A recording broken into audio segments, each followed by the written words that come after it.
Ma'am आपकी personal journey, how it has started to become an art therapist? मैं ज्यादा करके स्पिरिचुअल और मेडिटेटिव आर्ट की आर्टिस्ट रही हूँ। ये जर्नी मैंने तब स्टार्ट की थी आज से 5 साल पहले। बेसिकली मेरा अगर आप बैकग्राउंड देखा जाए तो 33 इयर्स से मैं एजुकेशनल फील्ड में ही हूँ। मंडाला आर्ट का मीनिंग होता है the small squares, the small circles, small triangles, synchronize that and make the design. Creative art बहुत एक मुख्य भूमिका निभाता है हीलिंग में। फिर से एक बार बोलूंगी, रिलेशनशिप को मेंटेन कीजिए, एफर्ट्स डालिए।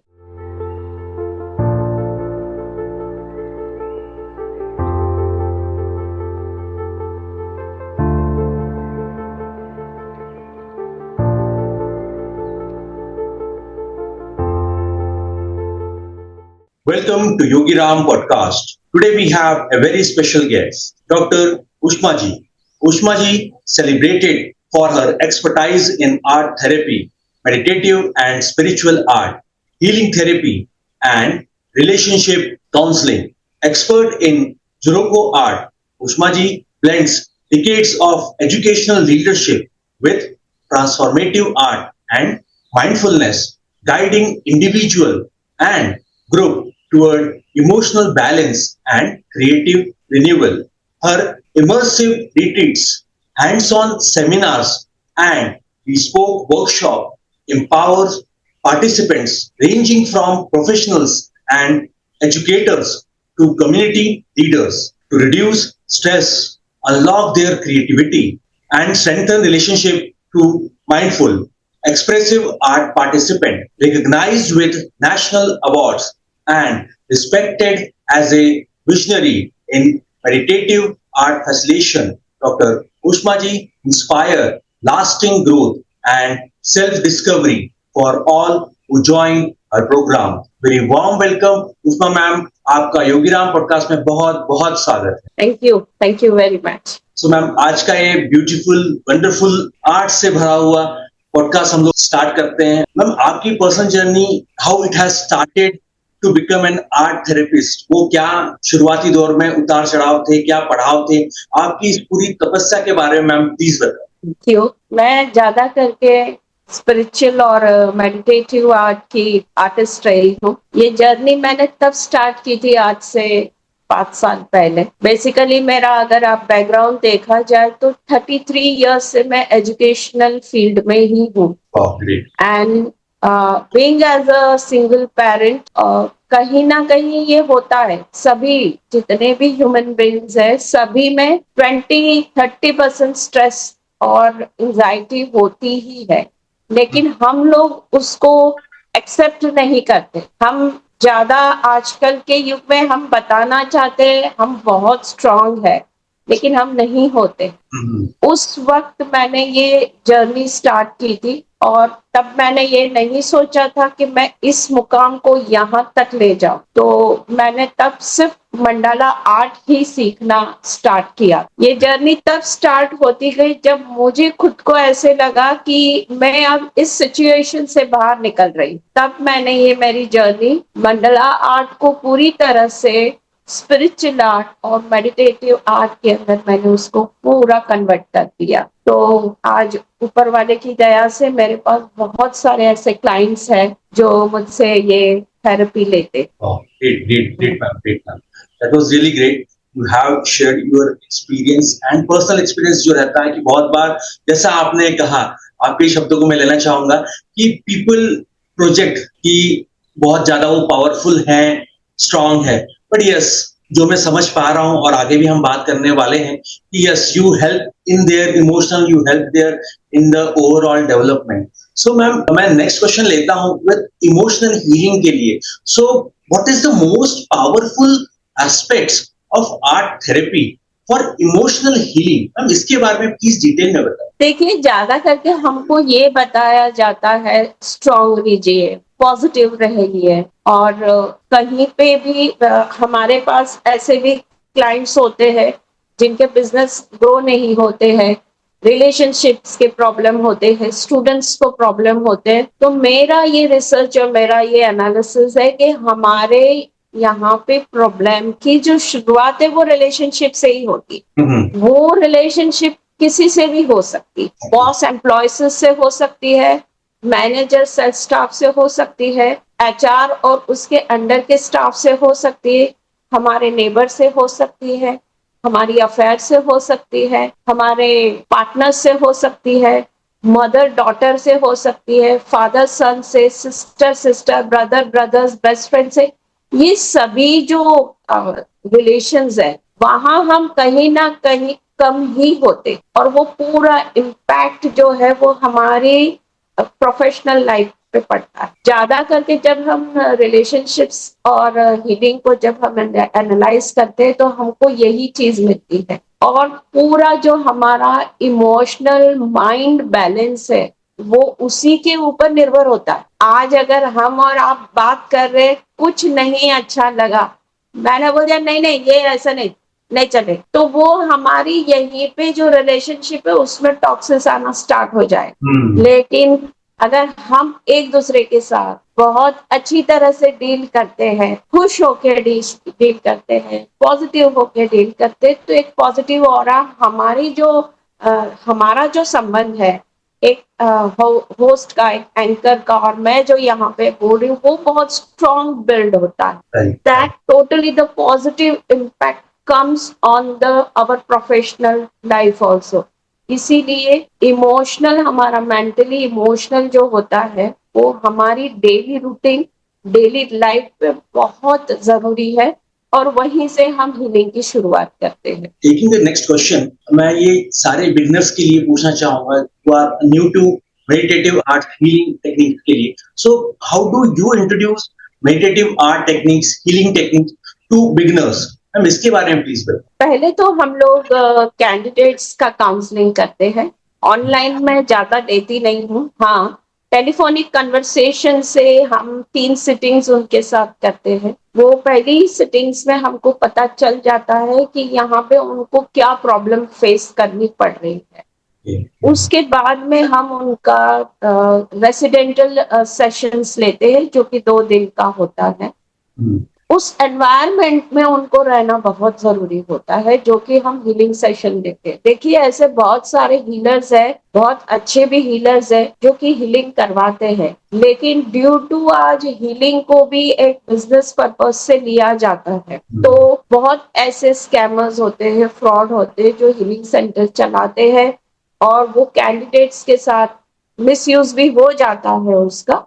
तो आपके माध्यम से मैं लोगों को ये भी बोलूंगी कि आप जो हीलिंग सेंटर में जाते हैं वो हीलिंग सेंटर ठीक हो, अच्छा हो, आप उनकी इंक्वायरी कीजिए। और जब हम हीलिंग सेशंस लेते हैं तो कैंडिडेट्स को हम अकेले नहीं बुलाते, हम उनको उनके किसी भी नोन पर्सन को, where them trusted a lot, we call them, maybe they are the parents और they are the friends.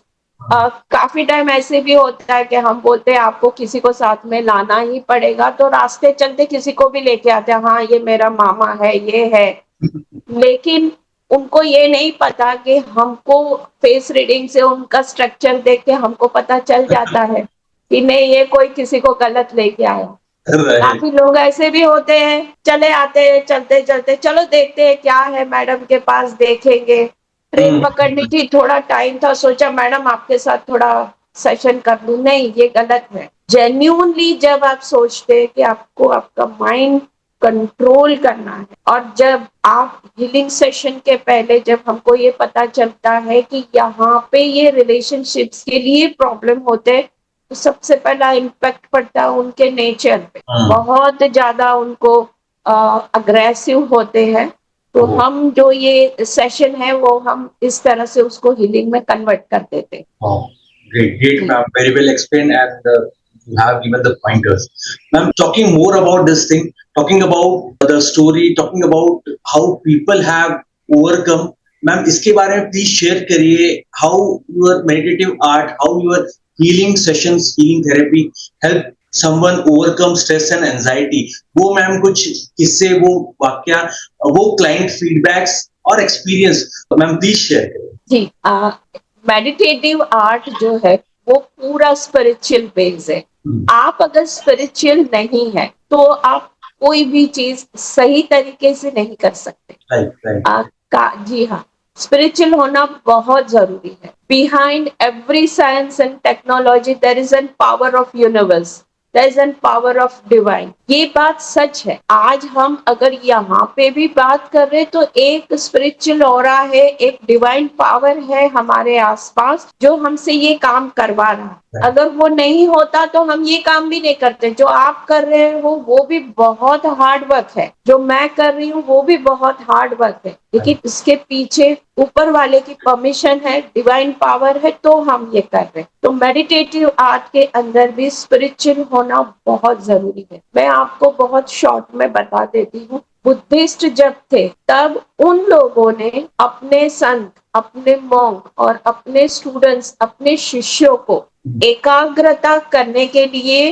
Mandala art का इंट्रोड्यूस किया। मंडाला आर्ट का मीनिंग होता है the small squares, the small circles, small triangles, synchronize that and make the design. उस वक्त वो लोग माइंड को कंसंट्रेशन करने के लिए, ये बुद्धिस्ट बुद्ध जो थे, खुद बुद्ध भगवान जो थे, उन्होंने ये रिसर्च किया था और वो जमीन पे करवा। आप आज भी अगर थाईलैंड जाए, आप आज भी अगर मलेशिया जाए, जो कि बुद्धिज्म में बहुत मानते हैं, वो लोग आज भी ये करते हैं। जो कि पहाड़ों पे जिनके हिल्स रहते हैं, हीलिंग सेंटर्स रहते हैं, वो जमीन पे करते थे और फिर उसको मिटा देते। कुछ समय के बाद ये हमारे यहाँ से लुप्त हो गया और ये इंटरनेशनली चला गया। तो जो जैसे कृष्ण का कृष्णा हो गया, जैसे राम का रामा हो गया, ऐसे मंडल का मंडाला,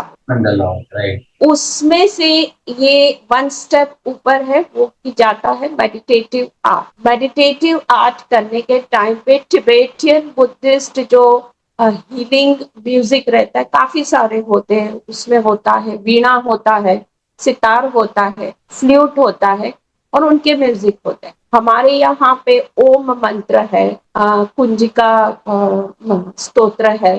हमारे यहाँ पे तो दुर्गा देवी, माँ पार्वती के बहुत सारे मंत्र है। श्री राम जी की धुन है, श्री कृष्णा की धुन है, श्री राधे की धुन है। आप बीएपीएस की, स्वामीनारायण की अगर आप धुन ले लें तो ये धुन चलती है। ये जब म्यूजिक चलता है तब जो हमारा आर्ट जो निकल के आता है, बेस्ट अमेजिंग रिजल्ट वो देता है। और यही चीज हम हीलिंग के अंदर उनको सिंक्रोनाइज करते हैं, because your mind, your total mind converted in that. तो वो करना बहुत जरूरी हो जाता है। तो इस तरह से हम उसको हीलिंग और मेडिटेटिव आर्ट में हम उनको सिंक्रोनाइज करते हैं। Could you please share practical या एक जो क्लाइंटल का जो एक एक्सपीरियंस है, क्या उनको पहले इश्यूज थे and how they have overcome, या जनरली जो आपके पास लोग आते हैं, आप you have help many many, so एक उनका एक किस्सा, वो वाकया। जी, देखिए, ज्यादा करके अभी मेरा एक अहमदाबाद में, गुजरात में अहमदाबाद में प्रयोगशाला करके एक थिएटर है, छोटा थिएटर है। वहां पे मेरा हीलिंग के सेंटर्स, काउंसलिंग चलती रहती है। तो मेरे पास ज्यादा करके कॉर्पोरेट फील्ड के कैंडिडेट्स आते हैं, एचआर टीम्स होती है उनके आते हैं, मैनेजर्स है, पीएज है, उनके आते हैं। आपको एक मैं वाकया बताऊं, उन्होंने मेरा जब पोर्टफोलियो देखा, मेरा जब प्रोफाइल देखा, तो मुझे कहा मैडम आप आपका वीडियो भेज दीजिए। तो मैंने कहा वो वीडियो नहीं है, आप मेरा इंस्टा पेज देख लीजिए, एफबी पेज देखिए, मैं ट्रेंड्स पे भी हूँ, मैं नहीं डालती हूँ। हम लोग जब हीलिंग करते हैं, हम जब काउंसलिंग करते हैं, हम उसको कॉन्फिडेंशियल, राइट, वेरी ट्रू। मेरे पास बहुत सारे क्लाइंट्स है पिछले 6 महीनों में, लेकिन मैं उसको डिस्क्लोज रखती हूँ। मेरे पेज पे मैं नहीं उसको फ्लैश करती हूँ, क्योंकि ये बॉन्ड होता है हमारे और एक हीलर के बीच में, जो हमारे पास हीलिंग करने आते, तो वो आपको नहीं मिलेगा। हाँ जी, लेकिन मैं आपको जरूर एक एक्सपीरियंस शेयर करूंगी। कॉर्पोरेट फील्ड के कैंडिडेट्स आए थे, तो मुझे मेरा एफबी पेज उन्होंने स्क्रॉल किया होगा, पता चला, तो उन्होंने ये नहीं सोचा था कि उनको इससे अच्छा रिजल्ट मिलेगा। ऐसे ही बात की मुझसे, लेकिन फर्स्ट सेशन में, फर्स्ट 10 मिनट्स में ही उनको ऐसे लगा कि नहीं, यहाँ पे मैं अपनी सब बात बता सकती हूँ। Great, great. हाँ, सबसे पहले तो ये होता है कि अग्रेसिवनेस ज्यादा आती है। बॉस होते हैं वो अग्रेसिव बहुत हो जाते हैं। Oh, हम टीम पे गुस्सा निकाल देते, आप टारगेट नहीं कंप्लीट करते हो, कितना बजे आते हो, सेल्स लाओ, बिजनेस लाओ, क्या करते रहते हो। सेल्स टीम के ऊपर बहुत प्रेशर होता है, मार्केटिंग टीम के ऊपर बहुत प्रेशर होता है। और क्योंकि आज लोगों को एनालिसिस करके बिजनेस नहीं करना है, everyone want speed, everyone want income flow, growth. मेहनत नहीं करनी है आपको, मैं टू बी फ्रैंक बोल रही हूँ। आज की जनरेशन को मेहनत नहीं करनी है, तो उनको वो प्रेशराइज लगता है। तो उनका जो सेल्स स्टाफ था, उनका जो मार्केटिंग स्टाफ था, बार बार चेंज हो रहा। और जब चीजें बार बार चेंज होती है ना, तो वो मेहनत बहुत लगती है। तो मैंने उनका जब काउंसलिंग किया, मैंने कहा आप एक मेरे से थेरेपी ले लीजिए। उन्होंने कहा ठीक है। देखिए, जब हम हीलिंग सेशन पे जाते हैं तो ऐसा बोला जाता है पॉजिटिव रहिए, खुश रहिए, पॉजिटिव, सकारात्मक रहिए। You should be positive, you should think positive, be happy, affirmation कीजिए, मैग्निफिकेशन कीजिए। Yes, 101% this is true. लेकिन जब तक आप आपके अंदर की नेगेटिविटी को बाहर नहीं निकालते, तब तक वो आपको काम नहीं करें। very true. Great. तो इसके लिए हम उनको पास्ट में ले जाते हैं, और वो प्रेजेंट है और एक फ्यूचर है।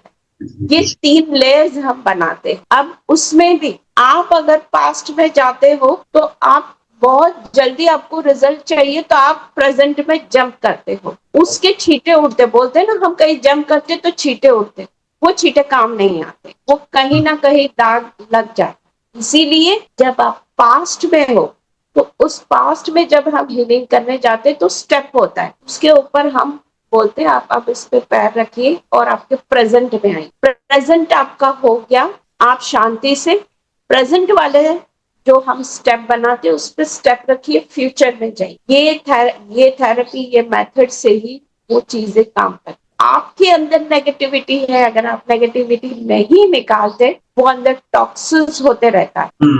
देखिए, कोई अगर पॉइजन ले लेता है तो डॉक्टर्स उसको मेडिसिन देके उसको वॉमिट्स करवा के अंदर से पूरा पॉइजन निकालते, एक बूंद भी नहीं रहने। Healing is same that. जब तक आप आपकी नेगेटिविटी को बाहर नहीं निकालते, जब तक till you don't do a botox, it doesn't work. So उनको मैंने ये पूरा सेशन करवाया, and you know the healing is a long journey with the pain. तो आपकी ये पूरी प्रिपरेशन, आपका ये पूरी तैयारी होनी चाहिए कि आप उस पेन के साथ चले। हम ये करते हैं कि नहीं भैया, दुख नहीं चाहिए यार, तू टेंशन मत दिया कर। और हमारे रिश्ते भी ऐसे होते, तुमको अगर कुछ मगजमारी वाला काम रहेगा ना, मेरे से बात मत किया, मुझे मैसेज मत किया, मत करिए। अगर आपका कोई क्लोज है जिसके साथ आप सब कुछ शेयर करते हो, उनके साथ में वो नेगेटिविटी को निकालिए। हम क्या करते हैं, हम नहीं निकालने देते। इसीलिए आजकल ज्यादा करके हार्ट पेशेंट्स बढ़ते, क्योंकि यही सिखाया जाता है, अरे तू तो स्ट्रांग है, तू तो ये कर देगा। अरे, और मेल्स को रोना नहीं चाहिए। क्यों नहीं रोना चाहिए भैया? क्यों जेंट्स नहीं रो सकते? रोना एक अपने आप में एक हीलिंग है, वो हीलिंग को करना बहुत जरूरी है। तो मेरे जो वो कॉर्पोरेट फील्ड के जो क्लाइंट थे, उन्होंने कहा कि ये तो बहुत दर्दनाक है, इसमें नहीं होगा। मैंने बोला हो जाए। वो वहीं से हम पास्ट से लेके वो पूरी जर्नी की। और देखिए, इसमें हमको उनका डाइट का भी ख्याल रखना पड़ता है। जब हमारे साथ वो रेसिडेंटल पूरे एनवायरनमेंट में होते हैं, तो हम वो सब ध्यान रखते हैं। और मैं ज्यादा करके उनको फोर्स करती हूँ कि आपके साथ आप किसी ऐसे बंदे को साथ में लाइए जिसपे आपको ट्रस्ट हो। आपकी वाइफ हो सकती है, आपकी सिस्टर, मदर, ब्रदर, जो भी हो, साथ में एक जन को रखी, कि काफी ऐसे रहते हैं जिनको हिडन रखना। हीलिंग हमको हिडन रखने की जरूरत नहीं है मेरे ख्याल से, लेकिन रखते हैं सब यहाँ पे hidden।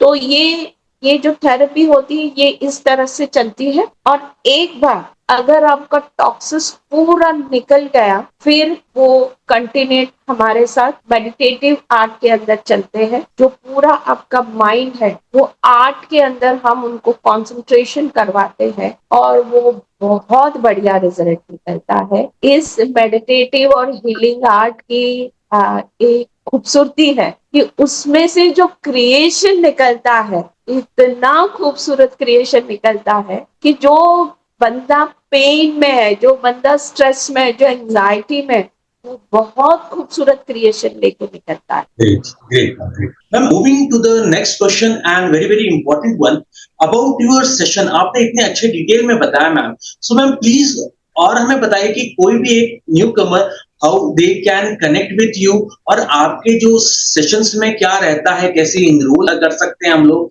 जो आपका ये सेशन है आर्ट बेस्ड हीलिंग थेरेपी है, इसमें कैसे ज्वाइन कर सकते हैं, क्या क्या पॉइंटर्स हमें ध्यान में रखने हैं, और क्या क्या चीजें जो है हमारे लिए बेनिफिशियल हैं, हेल्पफुल हैं, और हमें उसका रिजल्ट एनालिसिस करने में, क्योंकि बहुत बार आजकल ऐसा देखा जाता है कि people focus on result, quick result. So वो हम क्या पैरामीटर्स हम लोग को ध्यान में रखने हैं, और कैसे हम सेल्फ एनालिसिस कर सकते हैं आफ्टर योर गाइडेंस कि हाँ ये चेंजेस, ये इम्प्रूवमेंट और ये चीजें होने वाली हैं। मैम प्लीज इसके बारे में डिटेल में बताएं। मैं आपके माध्यम से लोगों को ये बोलूंगी कि सबसे पहले अगर आपको ऐसे लगता है आपको हीलिंग की या आपको थेरेपी की जरूरत है, तो जिस इंसान को बहुत ज्यादा गुस्सा आता है, बात बात में जो चिढ़ जाता है, जो फ्रस्ट्रेट हो जाता है, उसको ये उसका सिम्टम्स है कि उसको अब थेरेपी की जरूरत। रिलेशनशिप में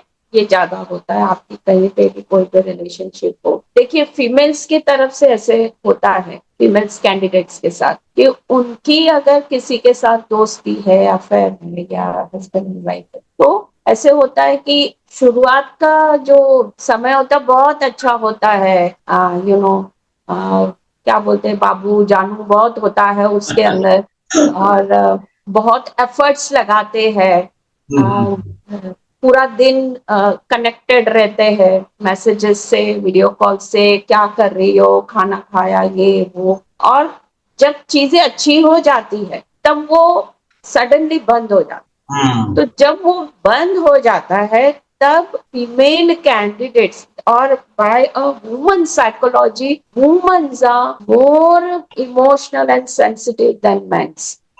ये ऊपर वाले की इस तरह से मेंटली एक सिचुएशन बनाई गई है हम लोगों, लेकिन स्त्री शक्ति जो है, जो स्त्री की जो शक्ति है वो तभी उभर के आती है जब वो बहुत स्पिरिचुअल। अगर वो स्पिरिचुअल नहीं है तो वो इमोशनल, वो सेंसिटिव है। तो उसको कहीं ना कहीं ये लगता है कि अरे पहले तो बहुत मैसेजेस आते थे, पहले तो बार बार फोन करते थे, अरे क्या पहना, सेल्फी भेज दो, ये कर दो, सडनली बंद हो जाता है। तुम कहाँ हो भाई, पता नहीं होता है, मैं ये डिपो पे हूँ या ये बस स्टैंड पे हूँ, वो लेने आ जाते हैं। सामने का इंसान जब किसी एक इंसान को अपनी आदत लगा देता है, और आदत लगाने के बाद वो चीजें बंद हो जाती, उनके तरफ से क्या इश्यूज है हम नहीं जानते, लेकिन जो कैंडिडेट्स मेरे पास आते हैं, या जिनको, मुझे वही लगता है कि सभी 80% यही प्रॉब्लम होता है कि रिलेशनशिप की वजह से, तो उस वक्त वो अग्रेसिव हो जाते, चिड़चिड़े हो जाते हैं। और आप अगर देखेंगे तो ज्यादा करके फीमेल्स अपने इमोशंस को ना टेक्स्ट मैसेजेस करके फ्लो करना बहुत अच्छी तरह से जानते, मैसेज किया देती, लेकिन सामने वाले बंदे को लगता है अरे ये बहुत इरिटेट, ये क्यों इतना तुम ये करती हो, वो ब्लॉक कर देता है, अनसीन कर देता है, इग्नोर करता है। तो वो सामने वाले बंदे को भी फ्रस्ट्रेट होता है, इरिटेट होता है, फीमेल भी होती है। या अगर बॉस है वो होता है या एम्प्लॉय है वो होता है, तो जो जो फ्रस्ट्रेशन निकलता है, जो इरिटेशन निकलता है, वो आपका फर्स्ट सिम्टम्स है कि अभी आपको जरूरत है कि आप किसी हीलर या थेरेपिस्ट के पास आप जरूर जाए। ये कोई गलत बात नहीं। जब हम टेलीफोनिक सेशंस लेते हैं, टेबल होता है, तो फर्स्ट टेलीफोनिक सेशन होता है, उनको 100% बहुत अच्छा लगता है टेलीफोनिक कन्वर्सेशन के बाद, फिर सेकंड होता है, फिर थर्ड होता है। हम ये स्टेप वाइज ही जाते, ऐसा नहीं है कि फर्स्ट टाइम में ही मैंने बोल दिया हाँ चलो आ जाओ आपको थेरेपी मिल जाएगी या हीलिंग मिल जाएगा, नहीं, स्टेप वाइज ही जाते। अगर आप में पेशेंट देखिए, क्योंकि मेडिटेटिव आर्ट जो है वो आपको सहनशीलता और स्पेशल पेशेंट करना भी सिखाता है। अगर आप में सहनशीलता नहीं है तो भी आप टॉक्सिस है, तो भी आप नेगेटिव, तो इस तरह से हम उनको पेशेंस रखना भी सिखाते हैं। टेलीफोनिक कन्वर्सेशन के बाद हम टेबल टू टेबल मीट करते हैं और हम एक डेट फिक्स करते हैं।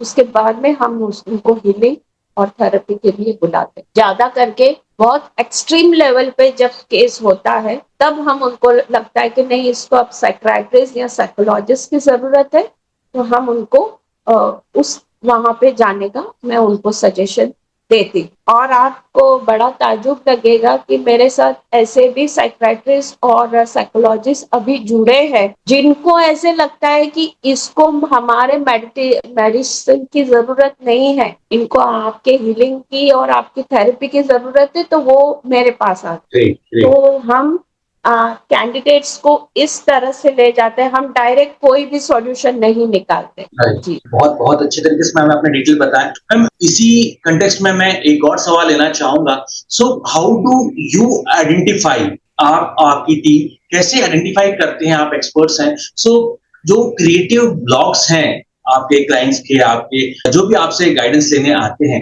And what step help them, वो जो पॉइंटर्स हैं कि हाँ ये अब करना है आपको, so how you get into that thing, ma'am इसके बारे में प्लीज बताएं। इसके बारे में हम उनके पहले पूरा डेली का जो उनका शेड्यूल होता है वो हम पहले देखते हैं।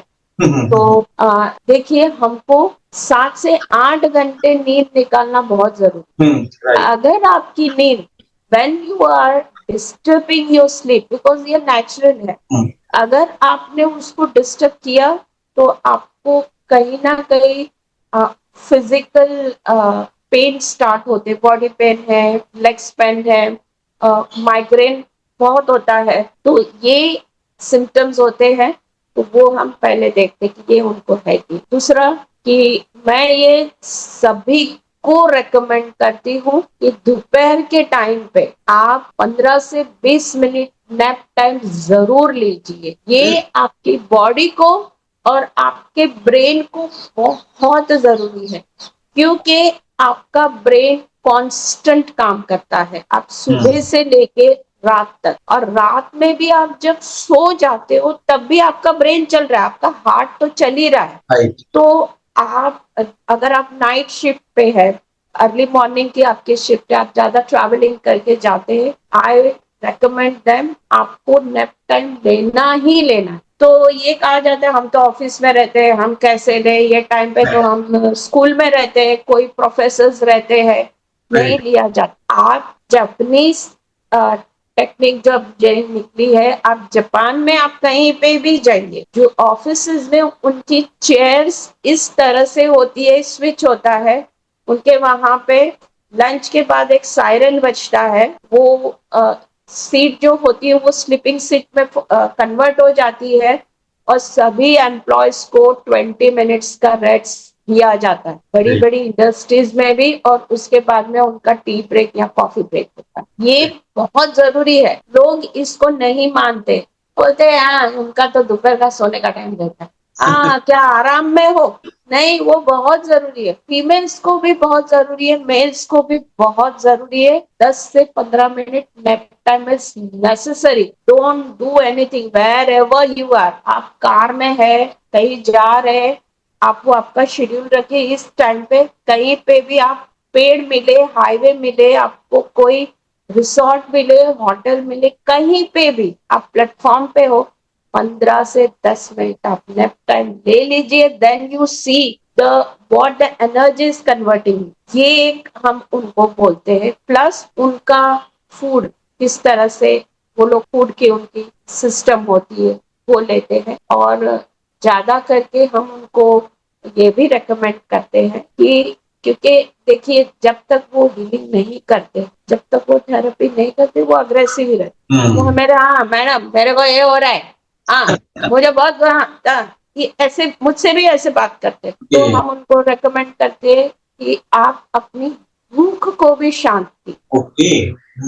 हाँ, हम नहीं करते हैं। आप जो लेबर्स होते हैं, आपने लेबर्स देखे होंगे जो रास्ते में, आप देखिएगा वो अर्ली मॉर्निंग फुल मील ले लेते। Right right. आप दाल चावल लीजिए, सब्जी रोटी लीजिए, फुल ब्रंच वो ले लेते। वो बहुत जरूरी होता है क्योंकि हम पूरी रात अपना स्टमक को कुछ नहीं देते।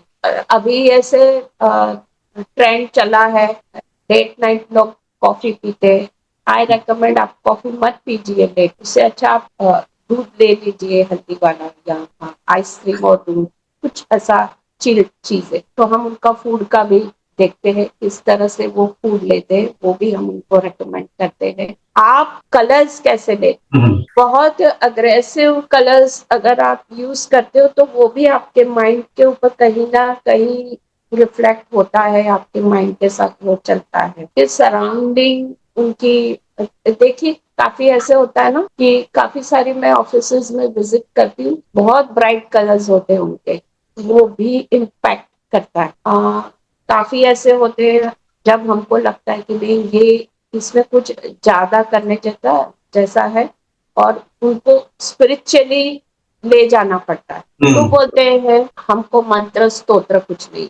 देखिए हमारे धर्म गुरु है, हमारे सनातन के बारे में जो बोलते हैं वो बहुत अच्छी बात बोलते हैं। आपको मंत्र नहीं आता, आपको स्तोत्र नहीं आता, फिर भी आप सिर्फ भगवान के सामने बैठ, आपके इष्ट देव है, आपके गुरु है, आपके कुल देवी है, आप जिसको भी मानते हैं, जो भी रिलीजन में मानते हैं, आप सिर्फ उनके सामने बैठिए। और हमारे लिए तो बहुत आसान है, राम राम का भी धुन सुनना, सीताराम धुन सुनना, स्वामी नारायण धुन सुनना, कुछ नहीं श्री राधे सुनाना तो भी बहुत हो जाता। तो ये स्टेप भी उसमें आता। उसके बाद में उनका किन के साथ क्लैशेस चल रहा है वो हम देखते हैं, और बाद में हम उनको रेकमेंड करते हैं। 3 सेशन के अंदर हमको सब पता चलता है कि क्योंकि देखिए फर्स्ट सेशन में कोई ओपन अप नहीं होता है, right right. Second session, third session में वो पूरा उनको एक ट्रस्ट फैक्टर मिल जाता है। उसके बाद में हम उनको प्रिस्क्राइब करते हैं कि आप 2 दिन का या 3 दिन का रेसिडेंटल सेशन आप ले लीजिए। उस तरह से हम मैम और क्या ऐसी छोटी छोटी टिप्स हैं जो as a working professionals male female अपने डे टू डे लाइफ में और ला सकते हैं? यस, आपने जैसे अभी 2 बहुत बहुत इंपॉर्टेंट चीजें बताई आपने कि yes, afternoon nap, power nap, that is very very crucial, that is very very important. आपने एक बहुत अच्छी चीज बताई जो मेरे ख्याल से आजकल यूथ भी इम्प्लीमेंट कर रहा है, भगवान का नाम करना, जाप करना, जहां पे भी हो सकते हैं मन में करना। इसके अलावा मैम और वो क्या छोटी छोटी टिप्स हैं जो एक वर्किंग प्रोफेशनल ऑफिस में, वर्क प्लेस पे, या अगर मैं होम मेकर्स की बात करूं सो वो भी उनकी दिनचर्या में वो इम्प्लीमेंट कर सकती हैं without hampering, without changing any major changes के बिना? मेजर चेंजेस में उनको स्टेप वाइज जाना बहुत जरूरी होता है। आप ऐसे ही ये नहीं कर पाते, उसके लिए आपको एक्सपर्ट्स की जरूरत पड़ती है। डायरेक्टली चीजें करने से चीजें बिगड़ जाती है। आप अगर यूट्यूब पे देखें या गूगल में जाए, आपको बहुत सारे ऐसे हिडन्स मिल जाते हैं, लेकिन वो इम्पैक्ट नहीं होता। गुरु और शिष्य का जो बॉन्ड है वो होना बहुत जरूरी है। वो एक ऑरा मेंटेन करना बहुत जरूरी है जो ऑनलाइन नहीं हो पाता। आप चाहे ऑनलाइन कितना भी म्यूजिक रखते, कितना भी मेडिटेशन करने का या स्ट्रेस फ्री करने का आप म्यूजिक रखते, वो नहीं होता।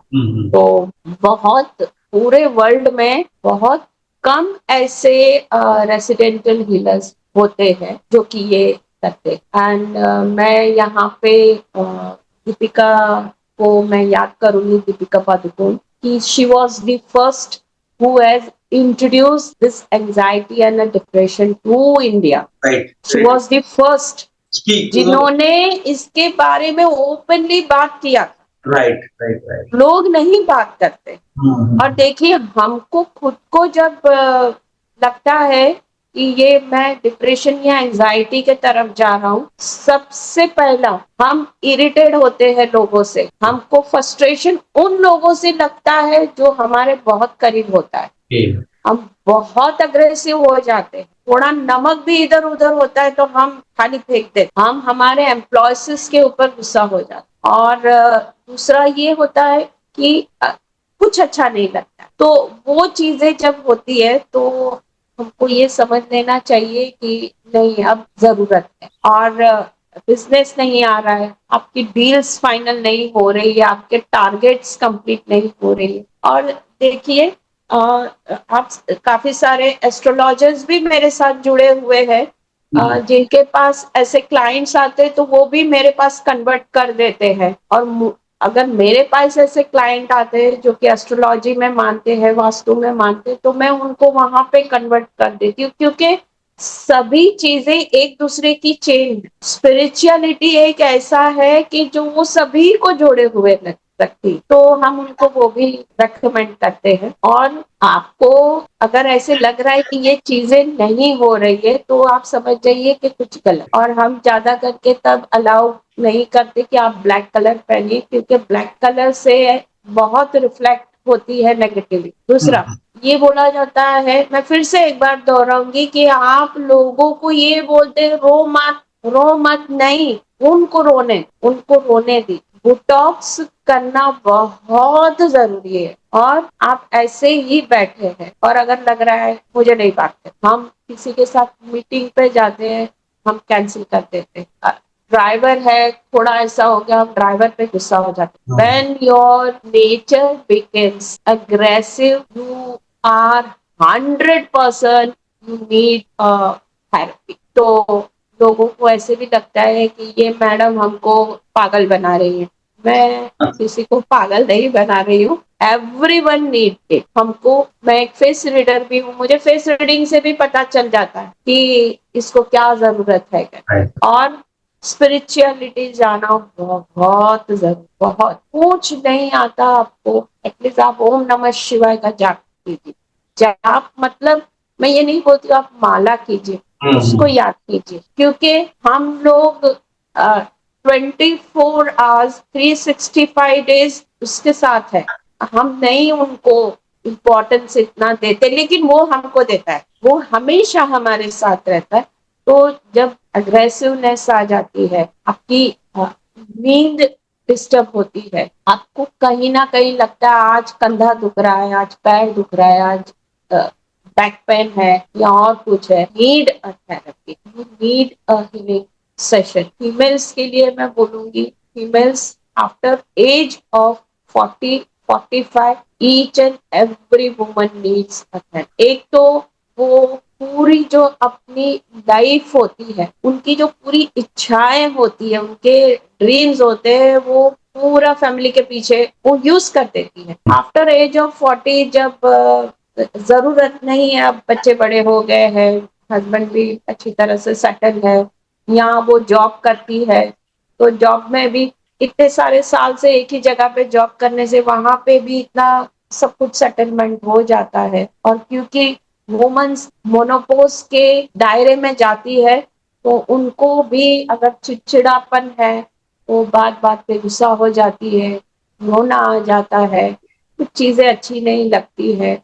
और देखिए, कुछ लोग ऐसा भी बोलते हैं, अभी तो इलेक्ट्रॉनिक प्रेशर काउंट करने का आ गया, तो मुझे मेरा प्रेशर 160 था, मैं मेरे पल्स 72 के अंडर थे। नहीं, आप मत डरिए, अगर आपको डर लगता है आप जाइए किसी फिजिशियन को भी मिलिए, लेकिन ये आजकल बहुत कॉमन है। और वो इलेक्ट्रॉनिक मशीन कभी कभी आगे पीछे दिखा देता है, तो अगर आपको ऐसे लगता है तो किसी फिजिशियन से मिलिए और कंसल्ट कीजिए। तो ये हमारे अंदर ये सिम्टम्स होते हैं, डर लगना, इनसिक्योरिटी लगना। तो और जब कोई बंदा ये बोला ना मुझे कुछ फर्क नहीं पड़ता, तो समझ लेना चाहिए इसको हीलिंग की जरूरत। Right right. जो बंदा ये बोलता है मुझे किसी से कुछ फर्क नहीं पड़ता है, वो सामने वाले पेन को या प्रॉब्लम्स को, इश्यूज को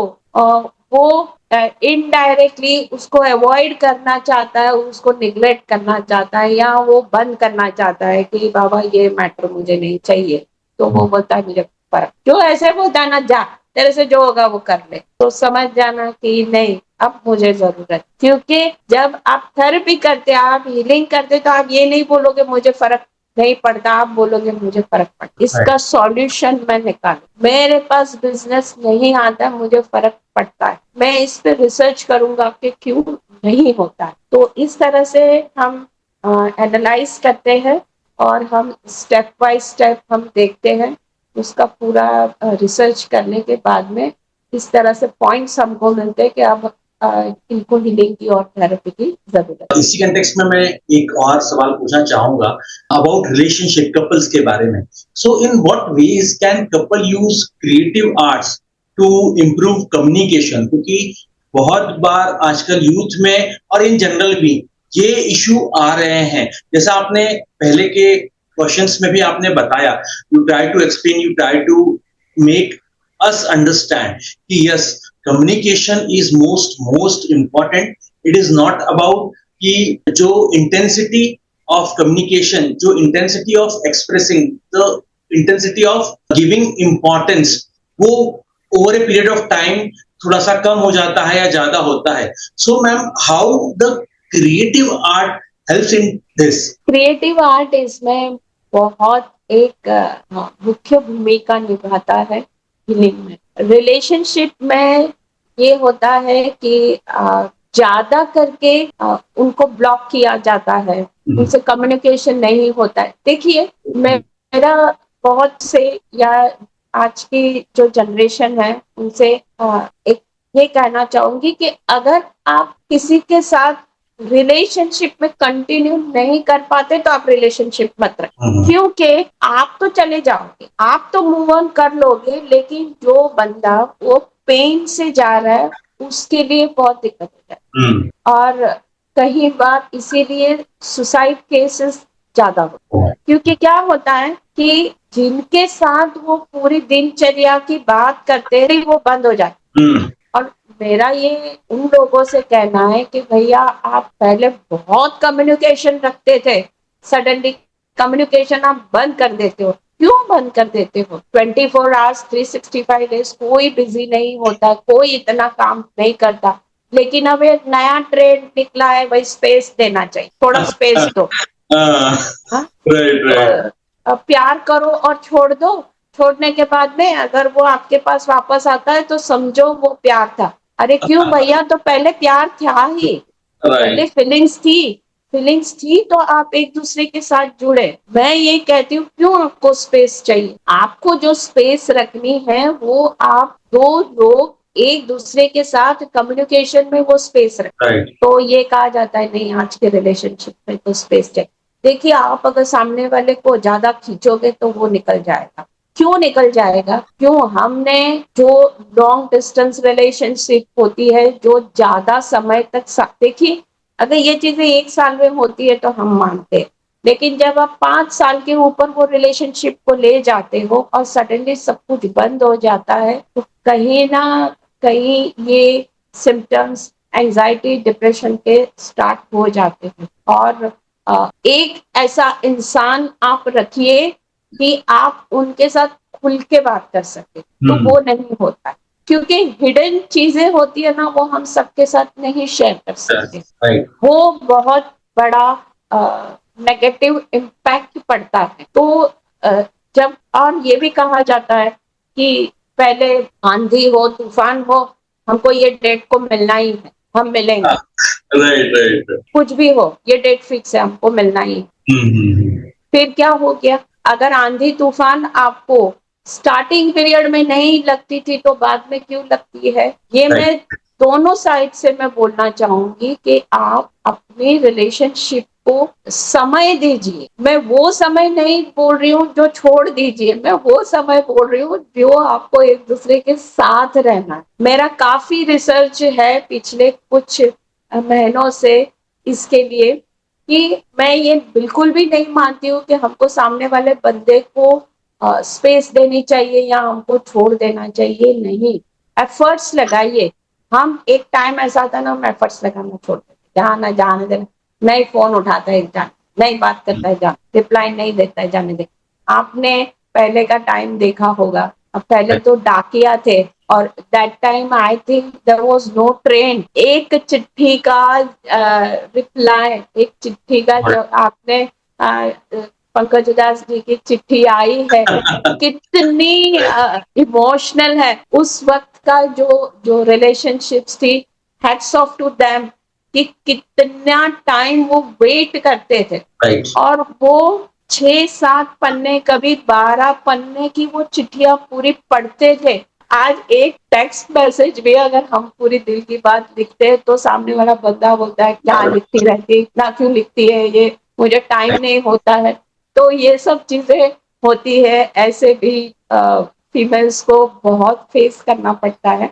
उस वक्त मैं बोलूंगी आप अगर काम में हैं, आप सामने वाले का टेक्स्ट नहीं पढ़ते, कोई बात, आप देखिए कितना इजी है, हमारे पास कितने सारे सिंबल्स है कि Right. भाई Yeah. ये है या मैं बिजी हूँ, कितने सारे इमोजीज आते हैं, वो भेज दीजिए कि हाँ चलो ठीक है मैं बाद में पढ़ूंगा। और क्यों इरिटेट होना, क्यों इरिटेट होना, जब आप एक रिलेशनशिप में हो तो उस चीज से आपको इरिटेट भी नहीं होना। तो ये जब हमको जब ये एनालिसिस हम करते हैं ना, तब हम उनको बोलते हैं कि आप ये हीलिंग सेशन आप कर लीजिए, क्योंकि एक बंदे को फिक्र नहीं है, एक बंदा अपने हिसाब से जी रहा है, वो मूव ऑन कर रहा है। और मुझे ना ये मूव ऑन वर्ड मुझे मुझे बिल्कुल भी पसंद नहीं है, आपको to be frank with you. ये चीजें उनके लिए है जो कि बहुत मिलियनर्स है, सेलिब्रिटीज है, हमारे लिए नहीं है। Right. क्यों मूव ऑन करना है।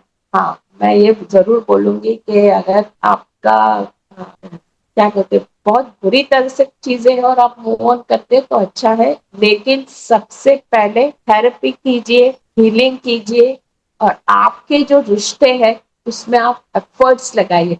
हम ना एफर्ट्स लगाना छोड़ देते, पूरे दिन में एक बार आप पूछ लीजिए भाई कैसा है, बस एक टाइम रखिए कि चलो हम रात में ही बात करेंगे, पूरे दिन में क्या हुआ डिस्कस कीजिए।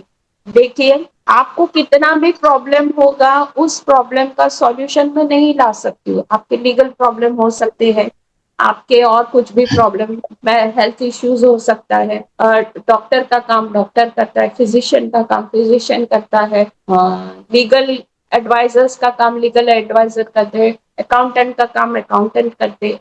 लेकिन अगर मैंने आपको बता दिया कि अरे ये है अच्छा, तो ठीक है आप इससे डिस्कस कर लीजिए, वो बहुत इफेक्ट करता है। और वही चीज आपको हीलिंग में और वही आपको थेरेपी में काम। और जब हम थेरेपी करवाते हैं, उनका पूरा ब्रेन, उनका पूरा माइंड, उनका पूरा हार्ट, स्पिरिचुअली जो हम उनको थेरेपी जो देते हैं, वो पूरा चेंज और बहुत बेस्ट रिजल्ट लेके घर आते हैं।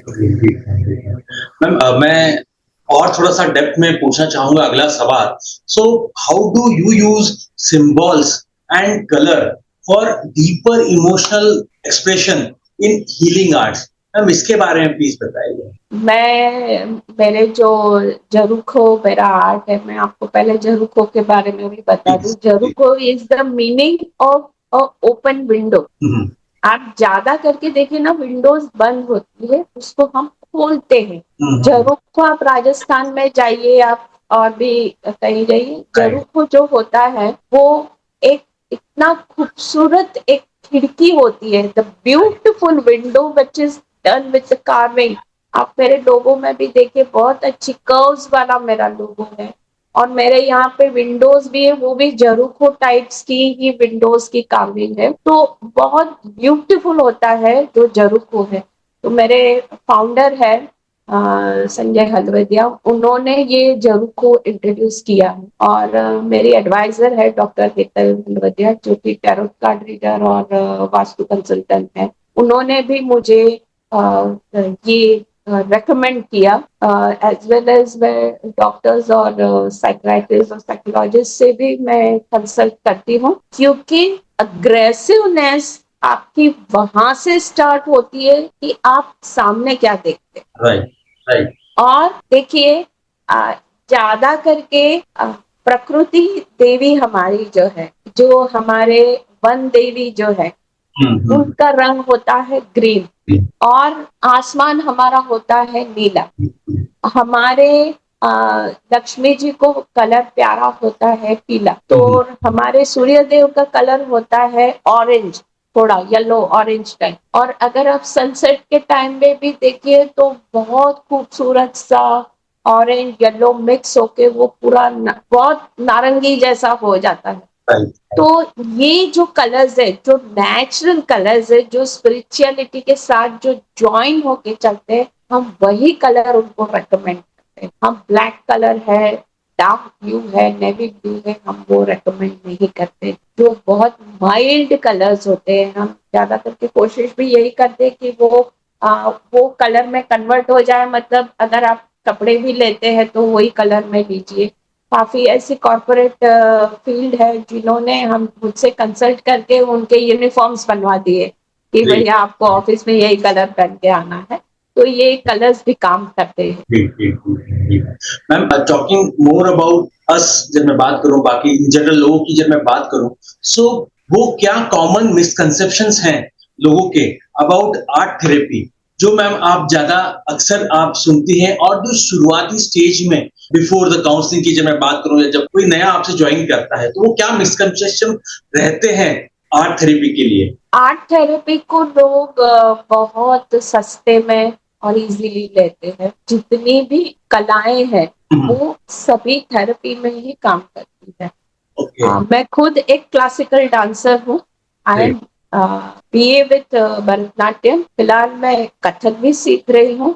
आई am diploma in folk dancer. मैं कोरियोग्राफर भी हूँ, और ज्यादा करके मैं स्पिरिचुअल और स्वागत नृत्य के लिए मेरी मास्टरी है। तो मैं काफी वो कोरियोग्राफी भी मैं करती हूँ। मैं सर्टिफिकेट कोर्सेज में नहीं करवाती हूँ, क्योंकि जहाँ पे मैं रहती हूँ वहां पे उनकी इतनी वैल्यू नहीं है। तो डांस है, उसके बाद में आप और स्टेप जाइए, म्यूजिक है, ये सब एक थेरेपी का ही पार्ट है। लेकिन मेडिटेटिव आर्ट की जो थेरेपी है, वो थेरेपी करने के बाद में हम एनालाइज करते हैं कि इसको अब किस पे जा। तो मुझे ये एक बड़ा अजीब सा क्वेश्चन किया कि खुद तो डांसर है और ये क्या लेके बैठ गए, ये क्या पूरा दिन गुजराती में बोलते चितरती रहती है, चित्र को चितरती रहती है बोलते, मतलब क्या पूरा दिन गोल गोल गोल गोल गोल करती रहती है। वो देखिए, जब हम थेरेपी करते हैं,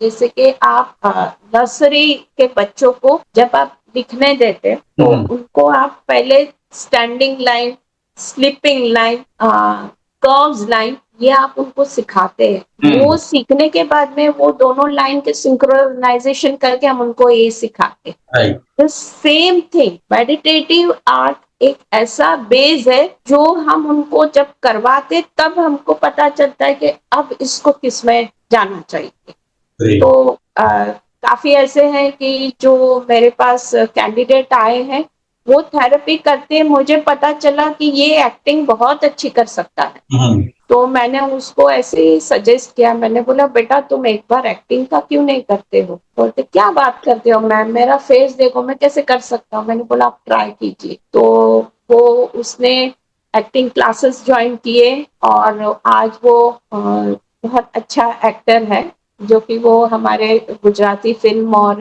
गुजराती ड्रामा में एक थिएटर आर्टिस्ट की तरह काम करता है। मैं नाम नहीं बोलूंगी, लेकिन तब मुझे बहुत प्राउड फील होता है कि हम बहुत एक सही तरीके से जा रहे हैं। और एक मेरी कैंडिडेट है जिसने मुझसे जब ये थेरेपी ली तो मुझे ये लगा कि इसको मॉडलिंग में जाना चाहिए। Okay. तो वो मुझे बोलती है मैं आपको किस एंगल से मैडम मॉडल दिखती हूँ, आप क्या बात करती है, and she is a house wife.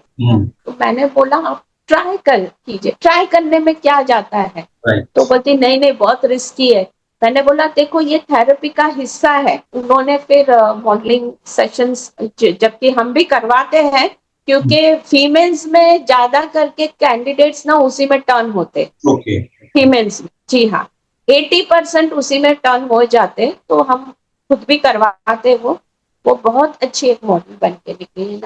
In the age of 52 she is doing a good modelling. तो ऐसे होता है काफी ये थेरेपी के बाद। और जब हम देखते हैं कि वो सिंक्रोनाइजेशन करके वो क्या क्रिएशन करते हैं, तो वो क्रिएशन करने के बाद में काफी ऐसे होते हैं राइटर बन जाते। Okay. तो ये थेरेपी जो है ना वो बहुत काम करती है। और इसकी एक्सपर्टीज ऊपर वाले ने अब मुझे जो प्रदान की है, तो इसकी वजह से मैं काफी कैंडिडेट्स को बहुत अच्छे पाथ पे मैं टर्न करती हूँ, लेकिन ये थेरेपी लेनी उनको पड़ती है। ठीक ठीक है मैम, जिस तरीके से आपने बताया with your vast experience of education and how now it is helping into the designing effective art therapy programs, that was really great. And जो आपने बताया कि how basic practicing and then it is developing into an meditative drawing habits की मैं बात करूं, जिस तरीके से initial step stage 1 stage 2 रहते हैं and then you also guide them to get into a bigger picture of their life और किस फील्ड में वो जा सकते हैं उनके लिए अच्छा। That is really good. I'm talking about from adults to children. So, how does art therapy support healing in children's as compared to adults? क्योंकि आजकल एक और कॉमन इश्यू होने लग गया है बच्चों की, जब मैं बात करूं ऑटिज्म की, जब मैं बात करूं या बच्चों में भी आजकल वो एक स्ट्रेस लेवल यूथ में एक वो स्ट्रेस लेवल एंजाइटी लेवल बढ़ गया है। So ma'am how it is different from adult compare to childrens और ये कैसे सपोर्ट करता है चिल्ड्रंस की हीलिंग में? मैम इसके बारे में प्लीज बताइए। जी बहुत अच्छा सवाल है ये, क्योंकि अब क्या होता है देखिए, हम लोग जब बच्चे की जब स्टार्टिंग जर्नी होती है ना, तो मैं बहुत डीप में आपसे बात करती हूँ कि जब प्रेगनेंसी में ही आप ख्याल नहीं रखती हैं Okay. तो वो आगे चल के वो गलत नेगेटिव इम्पैक्ट के साथ ही परवरिश होती है। Okay. हाँ देखिए, हमारे बुजुर्ग हैं, हमारे जो गुरु धर्म होते हैं, हमारी गुरु माएँ होती है, हमारे ग्रैंड पेरेंट्स होते बोलते हैं भाई गीता पढ़ो, रामायण पढ़ो, जाप करो, ये सही है। लेकिन हम नहीं Right. कर। आप आजकल देखेंगे तो प्रेगनेंसी में भी लोग मोबाइल देखते रहते हैं। अरे सीरियल का टाइम हो गया, जिनको बेड रेस्ट रहता पूरा दिन सीरियल देखते हैं। वो सीरियल में कोई क्या है आप मुझे बताइए, उसके अंदर आपको पॉजिटिविटी क्या मिलती, और उसमें से वो नेगेटिव ही निकाल। ऐसा नहीं है कि सीरियल्स पॉजिटिव नहीं होती है, नेगेटिव होती ही है, लेकिन उसमें से वो नेगेटिव ही लेते हैं, जो पॉजिटिव होता है वो तो लेते ही नहीं। वो टॉक्सिस बढ़ाते जाते हैं। वो टॉक्सिस बढ़ाने के बाद में वो पूरा उसको कन्वर्ट हमारी डेली लाइफ में करते हैं। तो वहीं से ये शुरुआत होती है। प्लस बच्चा अब तो क्या हो गया है कि बेबी शावर है, फिर उसके बाद में और सेरेमनी है, इसको हमने बहुत बड़ा कर दिया। स्पिरिचुअलिटी के पास हम बहुत कम जाते। आपने देखा होगा पहले के टाइम पे जब बेबी होता है ना, तो लोग मन्नतें करते थे कि पैदल चल के जाना। आपने देखा वैष्णव देवी भी लोग जाते हैं, बच्चों को सर पे उठा के जाते। Right. वो Right. पूरी सिस्टम अब चली गई। आपका जब बेबी होता है ना, उसके लिए बहुत जरूरी है उसके कानों में स्पिरिचुअलिटी के हमारे जो धार्मिक मंत्र उच्चारण धुन है वो जाने चाहिए। आप साउथ में देखिए, साउथ में आज भी यही प्रथा चलती है। आप थाईलैंड, मलेशिया, जापान जाइए, यही आज भी सिस्टम चलती है। हमारे यहाँ पे नहीं चलती। हमारे यहाँ पे डीजे डीजे वाले बाबू मेरा गाना बजा दे, ये चलता है। ये इम्पैक्ट पड़ता है मुझे। प्लस जब वो और थोड़े बड़े हो जाते हैं तो क्योंकि आजकल लाइफ बहुत एक्सपेंसिव हो गई है, मदर फादर दोनों जॉब करते हैं, तो उनको या तो किसी नैनी के पास या तो किसी हाउस कीपर के पास रख जाते, उससे Right. भी उनके ऊपर इम्पैक्ट बहुत बुरा पड़ता है। Hmm. उससे बेहतर है आप अपने बच्चों को ग्रैंड पेरेंट्स के पास परवरिश करवाइए, Right. क्योंकि जो ग्रैंड पेरेंट्स अपने बच्चों के ऊपर जो ध्यान नहीं दे पाते थे कुछ कारणोंवश, वो अपने ग्रैंड चिल्ड्रंस के ऊपर बहुत ध्यान देते, Right. और और वो आपको यूट्यूब या टीवी लगाकर नई स्टोरी बताएंगे, Hmm. वो Right. पूरी स्टोरी आपको Full बोल के self-reliant. बताएंगे। Right. Very true. Very true. हाँ, मेरे मदर के सामने एक नेबर है, उनकी उनकी ग्रैंड चिल्ड्रंस है, वो सभी श्लोक सभी धुन बहुत अच्छी तरह से बोल, और काफी ऐसी स्कूल्स में भी मैं जाती हूँ, वहां पे उनको सब आता है, तो ये इम्पैक्ट भी चलता है। उससे आप ऊपर थोड़ा जाए तो अब बच्चों को खेलने नहीं दिया जाता, खेल खत्म हो गया है। आपको पता होगा, मुझे नहीं मालूम, हम लोग जब खेलते थे तो हम गिल्ली डंडा बहुत खेलते, Hmm. लकड़ी होती थी उसको टॉस करके Right. चलते, Right. उसको हम लकड़ी पानी बोलते थे। Okay. पत्थर के ऊपर हमारी लकड़ी रखनी है, पत्थर के नीचे जमीन पे लगी तो आउट। हाँ. तो ये नहीं, वो एक माइंड ब्रेन पावर की, एक कंसंट्रेशन की, हमारी एक स्पीड की है गेम्स थी। आप देखेंगे कबड्डी कोई नहीं खेलता है, Hmm. जबकि अब सेलिब्रिटीज ने कबड्डी प्रो स्टार्ट किया है, तो इंट्रोड्यूस Right. किया है। हॉकी कोई नहीं जानता है। हम वेस्टर्न कल्चर की तरफ ज्यादा चले, क्रिकेट की तरफ चले हैं, फुटबॉल की तरफ चले हैं। गेम्स बहुत जरूरी है। आप बैडमिंटन देखिए, टेबल टेनिस देखिए, बहुत जरूरी है। हम गेम्स नहीं खेलते हैं, और बच्चे भी अब ऐसे हो गए हैं कि जिस गेम में उनको स्ट्रेंथ लगती है ना, वो गेम वो भी नहीं। Hmm. Yes. हम खेलते थे लुका छुपी, कहाँ कहाँ हम छुप Yes. जाते थे, झाड़ के ऊपर, ये वो। तो जिसके ऊपर दाव है उसको वो हार्ड वर्क करना पड़ता था, उसको ढूंढने जाना पड़ता था। Right. Right. और दूसरा जो बंदा अगर झाड़ के ऊपर भी चढ़ गया, दौड़ के आता था और वो टैप कर देता था। तो Hmm. अगर ये गेम आज के आप बच्चों को, ये क्या खेलने का, ma'am this is very boring, ये मैं मेरे सेशन में ये सब गेम्स करवाती, Great. नई गेम्स में नहीं करवा। तो ये एक इम्पैक्ट पड़ता है कि आप बच्चों को अब गेम्स नहीं करवा। और क्योंकि अब हमारे पास इतने बड़े मैदान, ऐसे जंगल्स भी नहीं रहे हैं, Hmm. उनको अगर ग्राउंड पे खेलने जाना पड़ता है तो उनकी भी उनको फीस देनी पड़ती है। ऐसा मैंने मेट्रो Right. सिटीज में भी देखा है, तो Right. कहीं ये इम्पैक्ट भी उन पे पड़ता है। दूसरा, आप देखेंगे आजकल हम स्टेयरकेस भी नहीं चढ़ते क्योंकि लिफ्ट्स आ गई। Hmm. वो स्टेयरकेस चढ़ना भी एक गेम का पार्ट, जो कि हमारा माइंड है, हमारा ब्लड सर्कुलेशन है, हमारा प्रेशर है, बहुत कंट्रोल करता है। तो काफी सारे ऐसे होते हैं, वो ये याद रखते कि भाई हमको 7th फ्लोर या 9th फ्लोर जाना है, हम लिफ्ट से जाएंगे, लेकिन जब नीचे उतरना है हम लिफ्ट नहीं यूज करेंगे, हम उतर के आएंगे। Yes. Like right. जी, तो ये चीजें भी होती है। इसके बाद में आप यूथ के ऊपर जाइए, 10th पास कर ली, उसके बाद में यूथ जब कॉलेज में जाता है तो वहां पे भी यही हाल होता है। सबसे पहले तो उनको ट्रैवलिंग बहुत ज्यादा, Hmm. फिर बात आती है मोबाइल्स की। आई स्ट्रांगली बिलीव कि आपके टच मेथड फोन को अगर नॉट नेसेसरी, प्लीज आप मत दीजिए, क्योंकि बहुत मिसयूज होता है।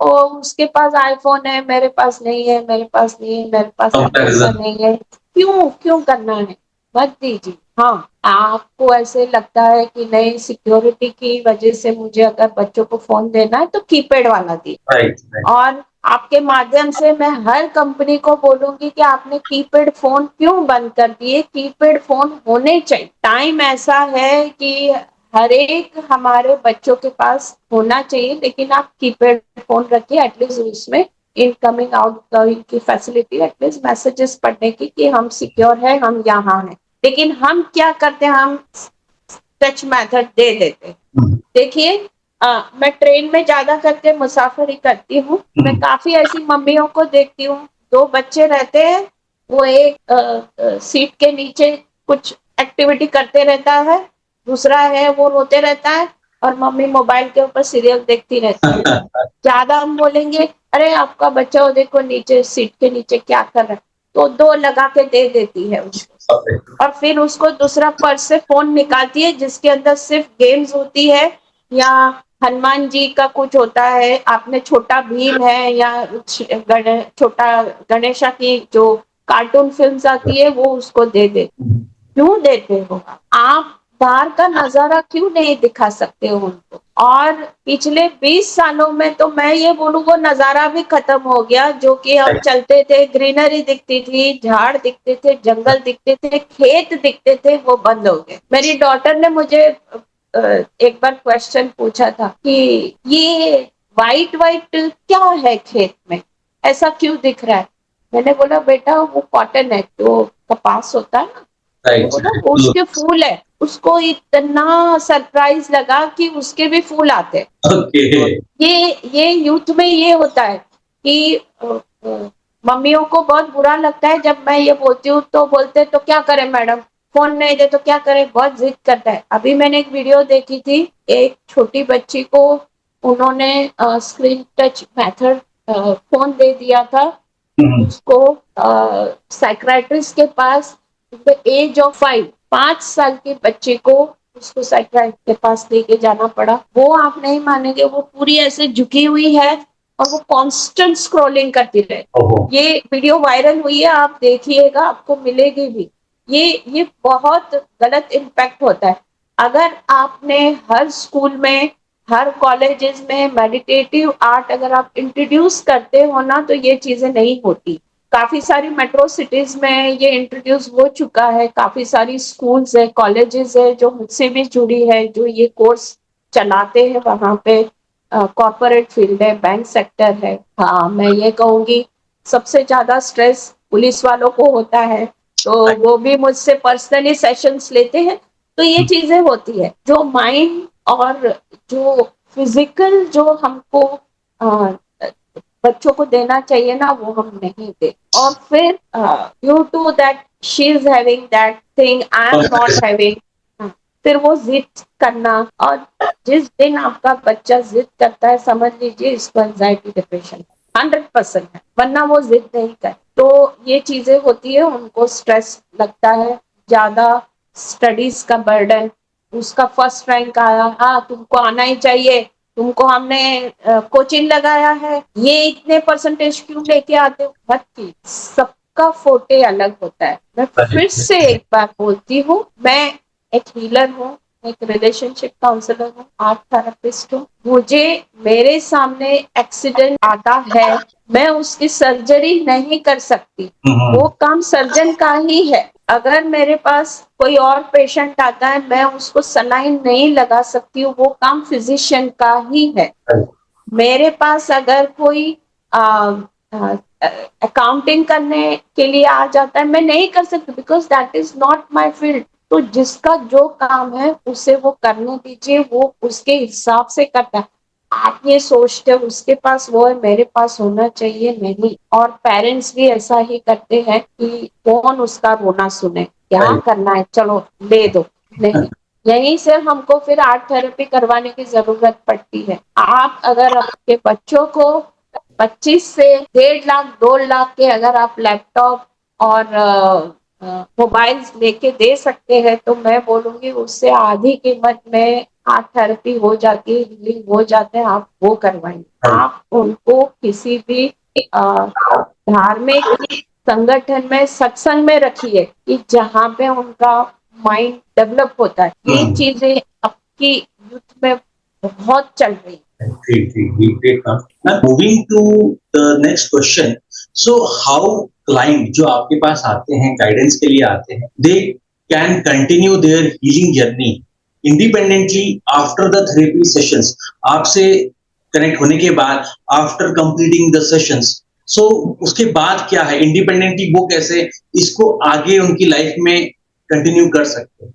मैम इसके बारे में जी, बहुत अच्छा रिजल्ट मिलके आता है। और मेरे एक एचआर है, एक कॉर्पोरेट फील्ड के, उन्होंने मेरा सेशन रिजेक्ट कर दिया था कि Okay. ये कोई ड्राइंग टीचर है, ये नहीं करवा। Okay. लेकिन जब मेरे साथ टेलीफोनिक कन्वर्सेशन करने के बाद में उसे पता चला तो मुझे बोलता है, मैडम आप प्लीज किसी को बताना नहीं, लेकिन मुझे ऐसे लगता है ये सब सिम्टम्स मुझे और मुझे ही जरूरत है। Okay okay. हाँ, तो ये हमने जब ये थेरेपी करवाते हैं, जब ये हीलिंग करवाते हैं, उसके बाद में वो हमारे साथ कंटिन्यू रहना पड़ता है। ओके।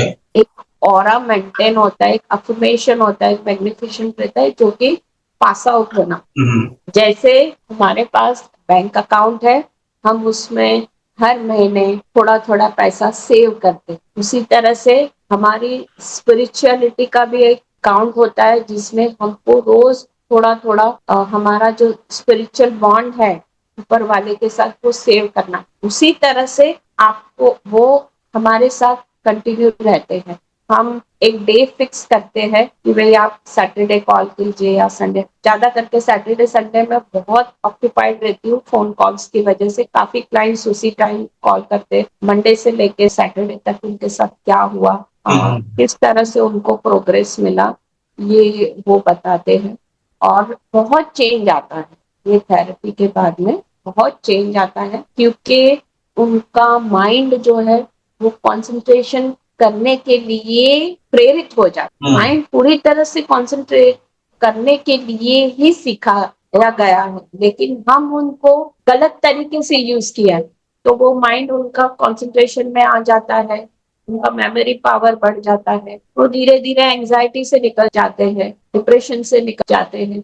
और कभी कभी तो मुझे बोलते हैं, मैडम आज मैंने 8 घंटा सोया।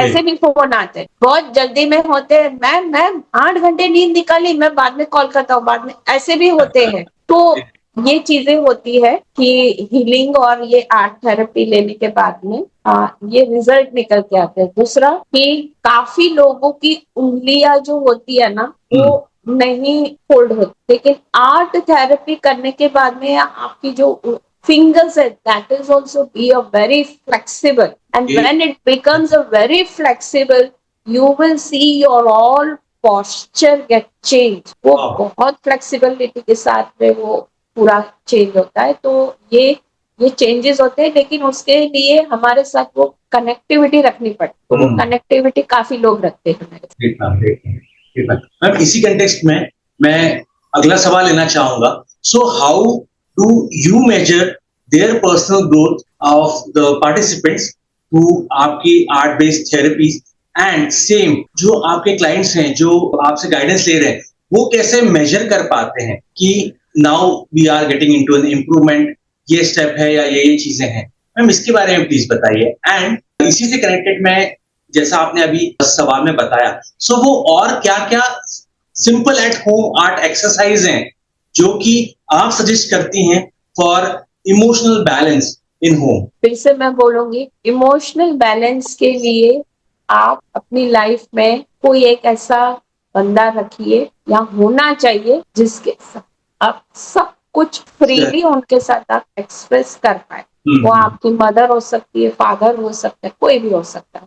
दूसरा, ये एक एक्सरसाइज बहुत जरूरी। तो लोग वो मुझे ही चुनते हैं बताने के लिए कि नहीं, हम ये सोचते हैं हमारी तकलीफ क्यों इसको मम्मी को क्यों बतानी, फादर को क्यों, बच्चे को क्यों बतानी। तो मुझे तब बहुत अच्छा लगता है कि किसी इंसान के लिए मैं माँ भी हूँ, मैं फादर भी हूँ, मैं बहन भी हूँ, किसी किसी के लिए मैं भाई भी हूँ। तो वो मुझे वो जगह पे रख के मुझसे वो पूरा कंसल्टिंग कर लेते हैं। दूसरा, डेली रूटीन में मैं आप बात करूं तो मेरे पास एक अच्छे इंडस्ट्रियल है जो कि काफी टाइम से वो फाइनेंशियल क्राइसिस से जा रहे थे, तो उनको किसी और ने रेकमेंड किया। और देखिए, मैं ना रेफरेंस में काम करना पसंद करती हूँ, क्योंकि ऑनलाइन ऐसे होता है ना कि बहुत बैड एक्सपीरियंस होता है हमको ऑनलाइन। हाँ, जो क्लाइंट मिलते हैं तो रेफरेंस में मुझे बहुत रिसर्च करना पड़ता है, बहुत एनालिसिस करना पड़ता है, फिर ही मैं क्लाइंट ढूंढती हूँ।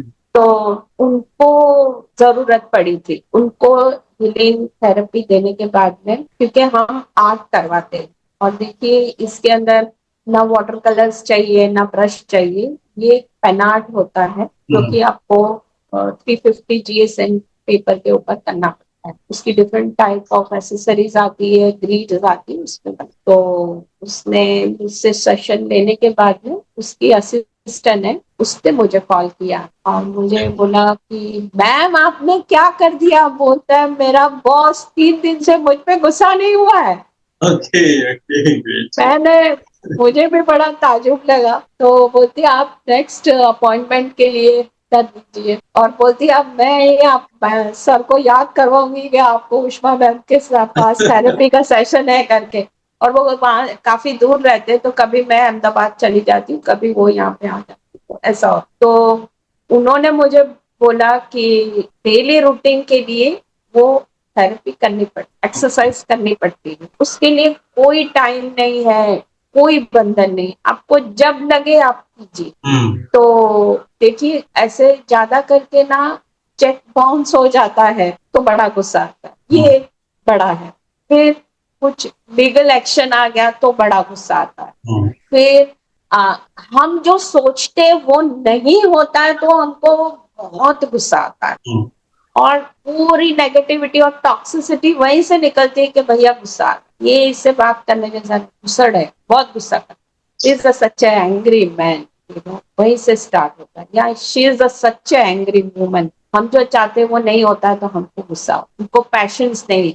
तो उन्होंने मुझे कहा कि मैं ये सब, क्योंकि हम लोग ना क्या बोलते हैं, एक्चुअली A4 साइज पेपर होता है लेकिन उससे भी कम साइज में मैं एक्सरसाइज करवाने के लिए देती हूँ। तो कटिंग वगैरह मैं नहीं करूंगा मैम, आप मुझे करके दे। तो उन्होंने मुझसे पूरे 30 दिन के कटिंग किए हुए एक्सरसाइज, जैसे हम बच्चों को होमवर्क देते हैं ऐसा उन्होंने मुझसे करके लिया। बहुत बड़े इंडस्ट्रियल्स है वो, और every day he is doing. उन्होंने रूटीन बना लिया है कि जैसे ही वो अपने ऑफिस में काम करने जाते हैं वो यस ऑफ कोर्स मैं उनको ये बोलती हूँ कि पहले भगवान है बाद में सब कुछ है। उनका पूजा पाठ जो भी ऑफिस में हो जाता है वो बाकायदा बैठते हैं और उनकी असिस्टेंट मुझे वीडियो बना के भेजती है कि सर ये कर रहे हैं। तो ये चेंजेस होता है, ये एक्सरसाइजेस हम करने देते हैं, ये एक्सरसाइजेस हम फीमेल्स को भी करने देते हैं, स्टूडेंट्स को भी करने देते हैं। मैम मैं अगला एक पर्सनल सवाल आपसे पूछना चाहूंगा। So what inspired you to blend dance, painting and mindfulness in your work? You are expert, आप विशारद हैं, आपका जो एजुकेशन रहा है that was into dance, and so ये कैसे वो आपको इंस्पायर किया इस फील्ड में जाने के लिए, and how you blend all this thing into a very very beautiful, very effective therapy? Dance के बारे में मैं बताऊं तो ये भी एक मेरा पैशन रहा है। मैंने काफी सारे डांस शोज किए हैं। इन एज ऑफ 15-16 मैंने 2 फिल्म्स भी की है।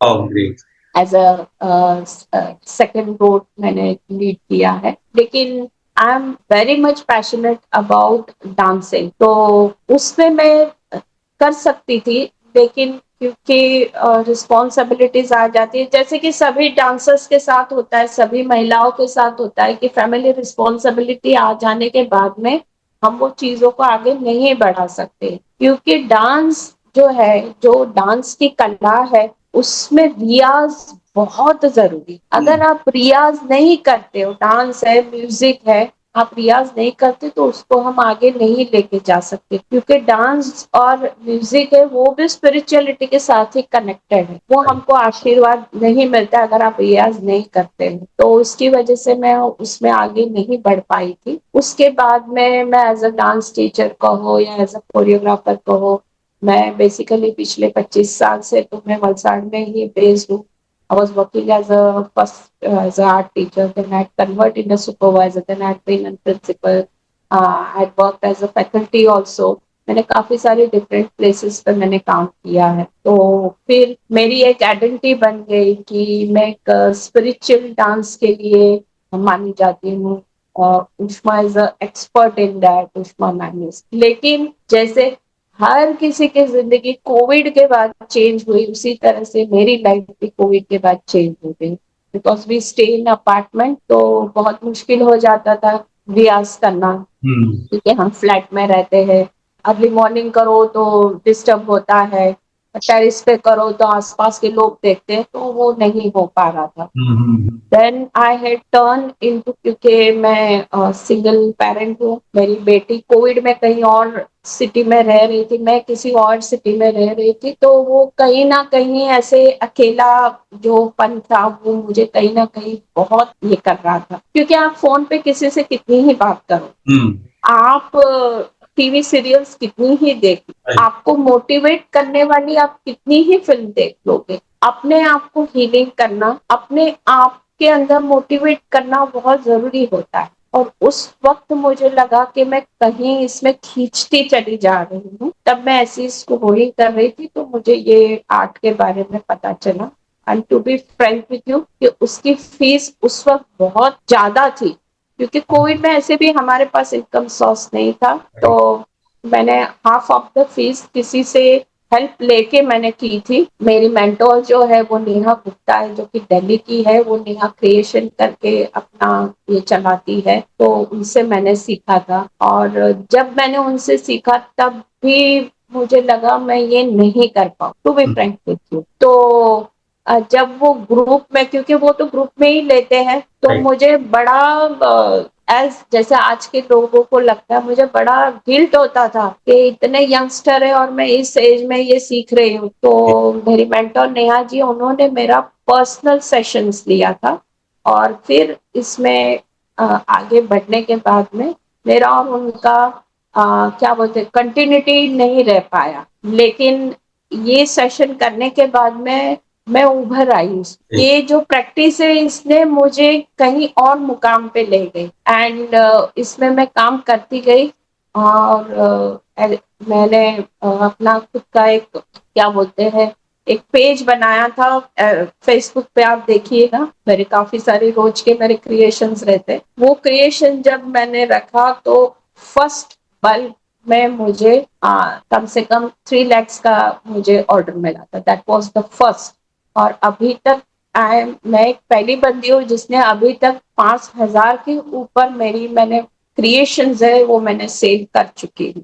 Wow, great. तो वहां से ये मेरी जर्नी स्टार्ट हुई कि फर्स्ट बल्क में अगर आपको कोई इतना ट्रस्ट करके, बिकॉज जिसने मुझे ऑर्डर दिया था उसने सिर्फ मेरा काम देखा, क्योंकि मेरे काम उस वक्त, मैं आपको अब भी बोल रही हूँ कि मेरे पीछे मेरे स्टार्टिंग बेस के पेंटिंग्स है और अभी के भी मेरा वर्क है, क्रिएशन है, बहुत फर्क है, लेकिन वो मेरा स्टार्टिंग पीरियड था, मेरा स्टार्टिंग बेस था, फिर भी उन्होंने मुझसे कम से कम 1,000 मेरे क्रिएशंस दिए हैं, and he has exported to the China. तो और उस वक्त आपको पता होगा कि चाइना के साथ हमारा सब कुछ व्यवहार बंद हो गया था, तो मुझे काफी लोग डराते भी थे, अरे तुम चाइना में कहाँ बेचती हो, कुछ हो जाएगा ये वो। लेकिन वहां से मेरी जर्नी स्टार्ट हुई, और फिर मैंने और एक स्टेप ऊपर किया, मंडाला के बाद में मैं मेडिटेटिव में गई, मेडिटेटिव का मैंने डिग्री करने के बाद में मैं बहुत स्पिरिचुअल ज्यादा कनेक्टेड हो गई। उसके बाद में मेरी और एक मेंटर है जेनी मैम करके, वो सिद्धि की है, वो हीलिंग के सेशंस चलाती है, तो मैंने उनके साथ अपनी जर्नी स्टार्ट की, और बाद में मैं इसमें से बहुत अच्छी तरह से उभर के आई, क्योंकि थेरेपी जो है वो आपको पेशेंस लाना सिखाती, सहनशीलता सिखाती, और मैं ये बोल सकती हूँ कि वो मेरे में नहीं था, बिल्कुल भी नहीं था। आज पिछले कुछ महीनों से वो चीजें है, पेशेंस रहना बहुत जरूरी है। और मैं कहीं पे गई हुई थी, मुझे मेरे स्टाफ वाले मुझे स्टेशन पे छोड़ने आए थे, तो ट्रेन जो थी वो 4 आवर्स लेट थी, वो लोग मुझे छोड़ के चले गए, मैं प्लेटफॉर्म पे बैठी रही, और प्लेटफॉर्म ना, आप कोकण साइड जाएंगे तो प्लेटफॉर्म बहुत खूबसूरत होते हैं, हम सिटी के जैसे नहीं होते, शांत होते, ग्रीनरी होती है, कहीं दूर देखेंगे तो वाटरफॉल गिरते रहता है। आप गुजरात साइड आएंगे तो प्लेटफॉर्म्स बहुत खूबसूरत होते हैं, मोर बोलते रहते, पोपट दिखते रहते, तो बहुत अच्छा रहता है। और मैं बैठी रहती। तो मेरे स्टाफ ने बोला कि इतना घंटा बैठे रहना, मैडम में कितना पेशेंस है। तो वो चीज मुझे तब याद आई कि अरे मुझ में ये स्थिरता आ गई, वरना मैं इसको फोन कर देती, अरे अभी तक ट्रेन नहीं आई है, मैं यहाँ पे अकेली बैठी। मतलब कि मुझ पे आप इम्पोर्टेंस दो कि मैं यहाँ पे अकेली हूँ, आप मेरे लिए ये चीजें करके दो, या मेरे लिए नाश्ता भेजो, खाना भेजो, पानी भेजो। मैंने कुछ नहीं किया, मैं शांति से बैठी। तो ये बदलाव जब मुझ में आया, क्योंकि देखिए सब एक दूसरे को फोन करके बोल रहे थे, अरे ट्रेन बहुत लेट, 4 घंटे से हम बैठे। मैं जिम जिम बारिश गिर रही थी, मैं उसको एंजॉय कर रही थी वहां पे बैठ के, और दूसरे लोगों की बातें सुनकर मैं ये अंदाजा लगाती कि नहीं, हम ये सिचुएशन में नहीं है। वो स्टेबिलिटी आना, वो स्थिरता आना, वो पेशेंस आना बहुत जरूरी है, और वही अब मेरे साथ हुआ है। तो ये मेरे लिए बहुत बड़ा अचीवमेंट है कि अब मेरे में वो क्या बोलते, क्योंकि मैं एक स्कूल टीचर रह चुकी हूँ, तो आपको पता है कि स्कूल टीचर्स बहुत अग्रेसिव होते हैं। हम लोग अभी गवर्नमेंट की दुआ से एक क्लास में ज्यादा से ज्यादा 20-30 स्टूडेंट्स होते हैं। हमारे टाइम पे हमने एक क्लास में 78 के ऊपर भी स्टूडेंट्स को हैंडल किया है। तो माइंड हमारा कहीं ना कहीं अनपेशेंस हो ही जाता है। ये ठहराव मेरे में, ये बदलाव आया, यहाँ से मेरी जर्नी शुरू हुई। Being as a single parents, अकेले रहने के लिए हीलिंग सेशन लेना बहुत जरूरी है। आपके माध्यम से मैं लोगों को ये बोलना चाहती हूँ, अगर आप सिंगल पेरेंट्स हैं, आप अकेले रहते हैं, आप जरूर थेरेपी लीजिए और जरूर हीलिंग कीजिए, बहुत मायने रखता है। Great, great, great, great, great. Ma'am, as we are moving to the end of the podcast, मैं कुछ और सवाल आपसे पूछना चाहूंगा, right? So, ma'am, how do you empower women through your artistic and counseling rules? And the most important, what advice would you give someone to feel the lack of artistic skill but want to try the therapy? क्योंकि बहुत बार ऐसा होता है कि नहीं, हमें drawing नहीं आती है, we are not that artistic. So, ma'am, आप कैसे एम्पावर करती हैं मोस्ट इंपॉर्टेंट वुमेन को एंड उन लोगों को, बोथ मेल एंड फीमेल, जिनके पास वो आर्टिस्टिक स्किल नहीं है या वो उस आर्टिस्टिक स्किल को डेवलप नहीं कर पाए, पहचान नहीं पाए? बहुत अच्छी बात की आपने। इसके अंदर आपको आर्टिस्ट होना या आपको ड्राइंग आना जरूरी नहीं है। उसके लिए हम रेकमेंड करते हैं एमडीएफ, क्योंकि आजकल एमडीएफ के ऊपर ऑलरेडी प्रिंट की हुई डिजाइन आती है जो कि हम क्रिएशंस करते हैं। और सबसे पहले हम रूरल एरिया में उन हाउसवाइफ्स है, उनको हम कैंडिडेट्स चुनते हैं, हम लिपान आर्ट करवाते हैं, क्योंकि लिपान आर्ट हमारा बहुत पुराना आर्ट है, जो कि आप राजस्थान की दीवारों पे देखेंगे, कच्छ की दीवारों पे भी आप देखेंगे। अभी तो सिटी में भी सब लिपान आर्ट करवाते हैं, तो वो काफी इजीली हो जाता है। उसके उसका सब कुछ रेडी ही मिलता है। As well as mirror art भी अभी बहुत अच्छा जा रहा है। तो मिरर आर्ट के अंदर भी ऑलरेडी हमारे जो क्रिएशंस रहते हैं, तो मेरा भी क्रिएशन है, वो मैं एमडीएफ के ऊपर उसको प्रिंट करवा देती हूँ, तो वो बहनों के लिए बहुत अच्छा हो जाता है, उन महिलाओं के लिए भी। और डॉट आर्ट है, डॉट आर्ट के तो आउट ऑफ इंडिया टूल्स ही सब रेडीमेड मिल जाते हैं, क्योंकि वो जो कर्व्स जो निकालने पड़ते, क्योंकि डॉट आर्ट के अंदर जो हम ब्रश यूज करते हैं वो ब्रश अलग होते हैं। हम रेगुलर स्कूल में, कॉलेजेस में जो सीखते हैं उसके ब्रशेस अलग आते हैं, उसके ब्रश के 0 पॉइंट के फ्लैट ब्रश ऐसे आते हैं। वो ब्रश की जो पॉइंटेड होती है बहुत लंबी होती है, तो उससे जो वो कर्व्स होता है वो बहुत इजीली निकल के आता है। तो अभी तो टूल्स बहुत रेडीमेड मिलते हैं, तो हम वो टूल्स उनको रेकमेंड करते हैं। और अगर किसी को कुछ भी नहीं आता है, कुछ भी नहीं आता है, तो हमारी थेरेपी के अंदर है zentangle art and a doodling art, जो कि बहुत इजी है, लेकिन जब आप वो करते हो तो बहुत अच्छा क्रिएशन करके आता है। तो मैं ये उनको रेकमेंड करती हूँ। और एक बात मैं आपको बताती हूँ कि इस आर्ट की खूबसूरती ये है कि आप ये आर्ट किसी का कॉपी नहीं कर सकते, किसी का भी।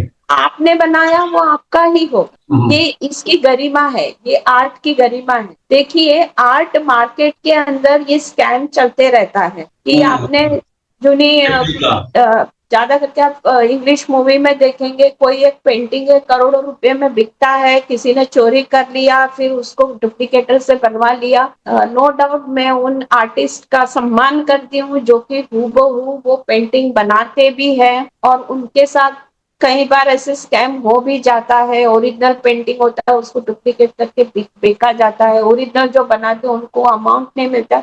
ये चीजें हमारे फील्ड में होती है, लेकिन हमारा जो ये मेडिटेटिव आर्ट है उसकी ये गरिमा है कि वो आप किसी को कॉपी नहीं, वो चीज ही ऐसी बन आपकी है तो आपकी बनी। और मुझे काफी इस बात की भी खुशी है कि डॉट आर्ट की मेरे पास एक फैकल्टी है फाल्गुनी शाह करके, जो कि अहमदाबाद में है, वो डॉट आर्ट करवाती है। उनका डॉट आर्ट बहुत खूबसूरत होता है, तो उनको मैं कॉपी नहीं कर पाती। और जब मैं किसी को कॉपी नहीं कर पाती हूँ ना, तब मैं ये समझती हूँ कि नहीं, ये हीलिंग थेरेपी, ये आर्ट थेरेपी मेरे पे काम कर रही है, because I don't presume that I want to do the same what she has done. वैसे ही मेरी मेंटोर का, नेहा जी का, मैं कॉपी नहीं कर पाती हूँ। और वो इसमें डिफरेंट टाइप ऑफ सब्जेक्ट्स होते हैं। एक तहजीब मंडाला करके भी है, जो कि मुगल्स जो यूज करते, आपने डिजाइन देखी होगी मलबारा की और मस्जिदों की, तो वो उसमें यूज होता था तहजीब मंडाला। तो वो भी मैं किसी का नहीं कॉपी कर पाती, मुझे बहुत खुशी होती है कि मैं नहीं कॉपी कर पाती, उसका मतलब मुझ में वो चीज आ गई है। तो मैं उन सभी महिलाओं को और मैं सभी बहनों को यही बोलती हूँ कि वो भी हम उनको रेडीमेड ही चीजें देते हैं। तो अगर आपको आर्ट नहीं आता है तो बिल्कुल भी टेंशन लेने की जरूरत नहीं है, हम उनको चीजें ऐसी देती है। लेकिन हाँ, आपको आपका एक टीचर और एक मेंटर रखना बहुत जरूरी है। आप डायरेक्टली करोगे तो वो काम नहीं होगा। Great great ma'am, it was really great talking to you. Ma'am, मैं आपसे एक अगला सवाल पूछना चाहूंगा। So what was the most memorable feedback you have received from a therapist participants, and आपको इतने सारे एक्नॉलेजमेंट मिले हैं, वर्ल्ड क्लास एक्नॉलेजमेंट मिले हैं। सो मैम, वो पल, वो क्षण, क्या वो अवार्ड्स थे और क्या वो फीडबैक्स मिले, एंड वो क्या मेमोरेबल पीस ऑफ टाइम आप बोल सकते हैं, वो सुन के कैसा लगा?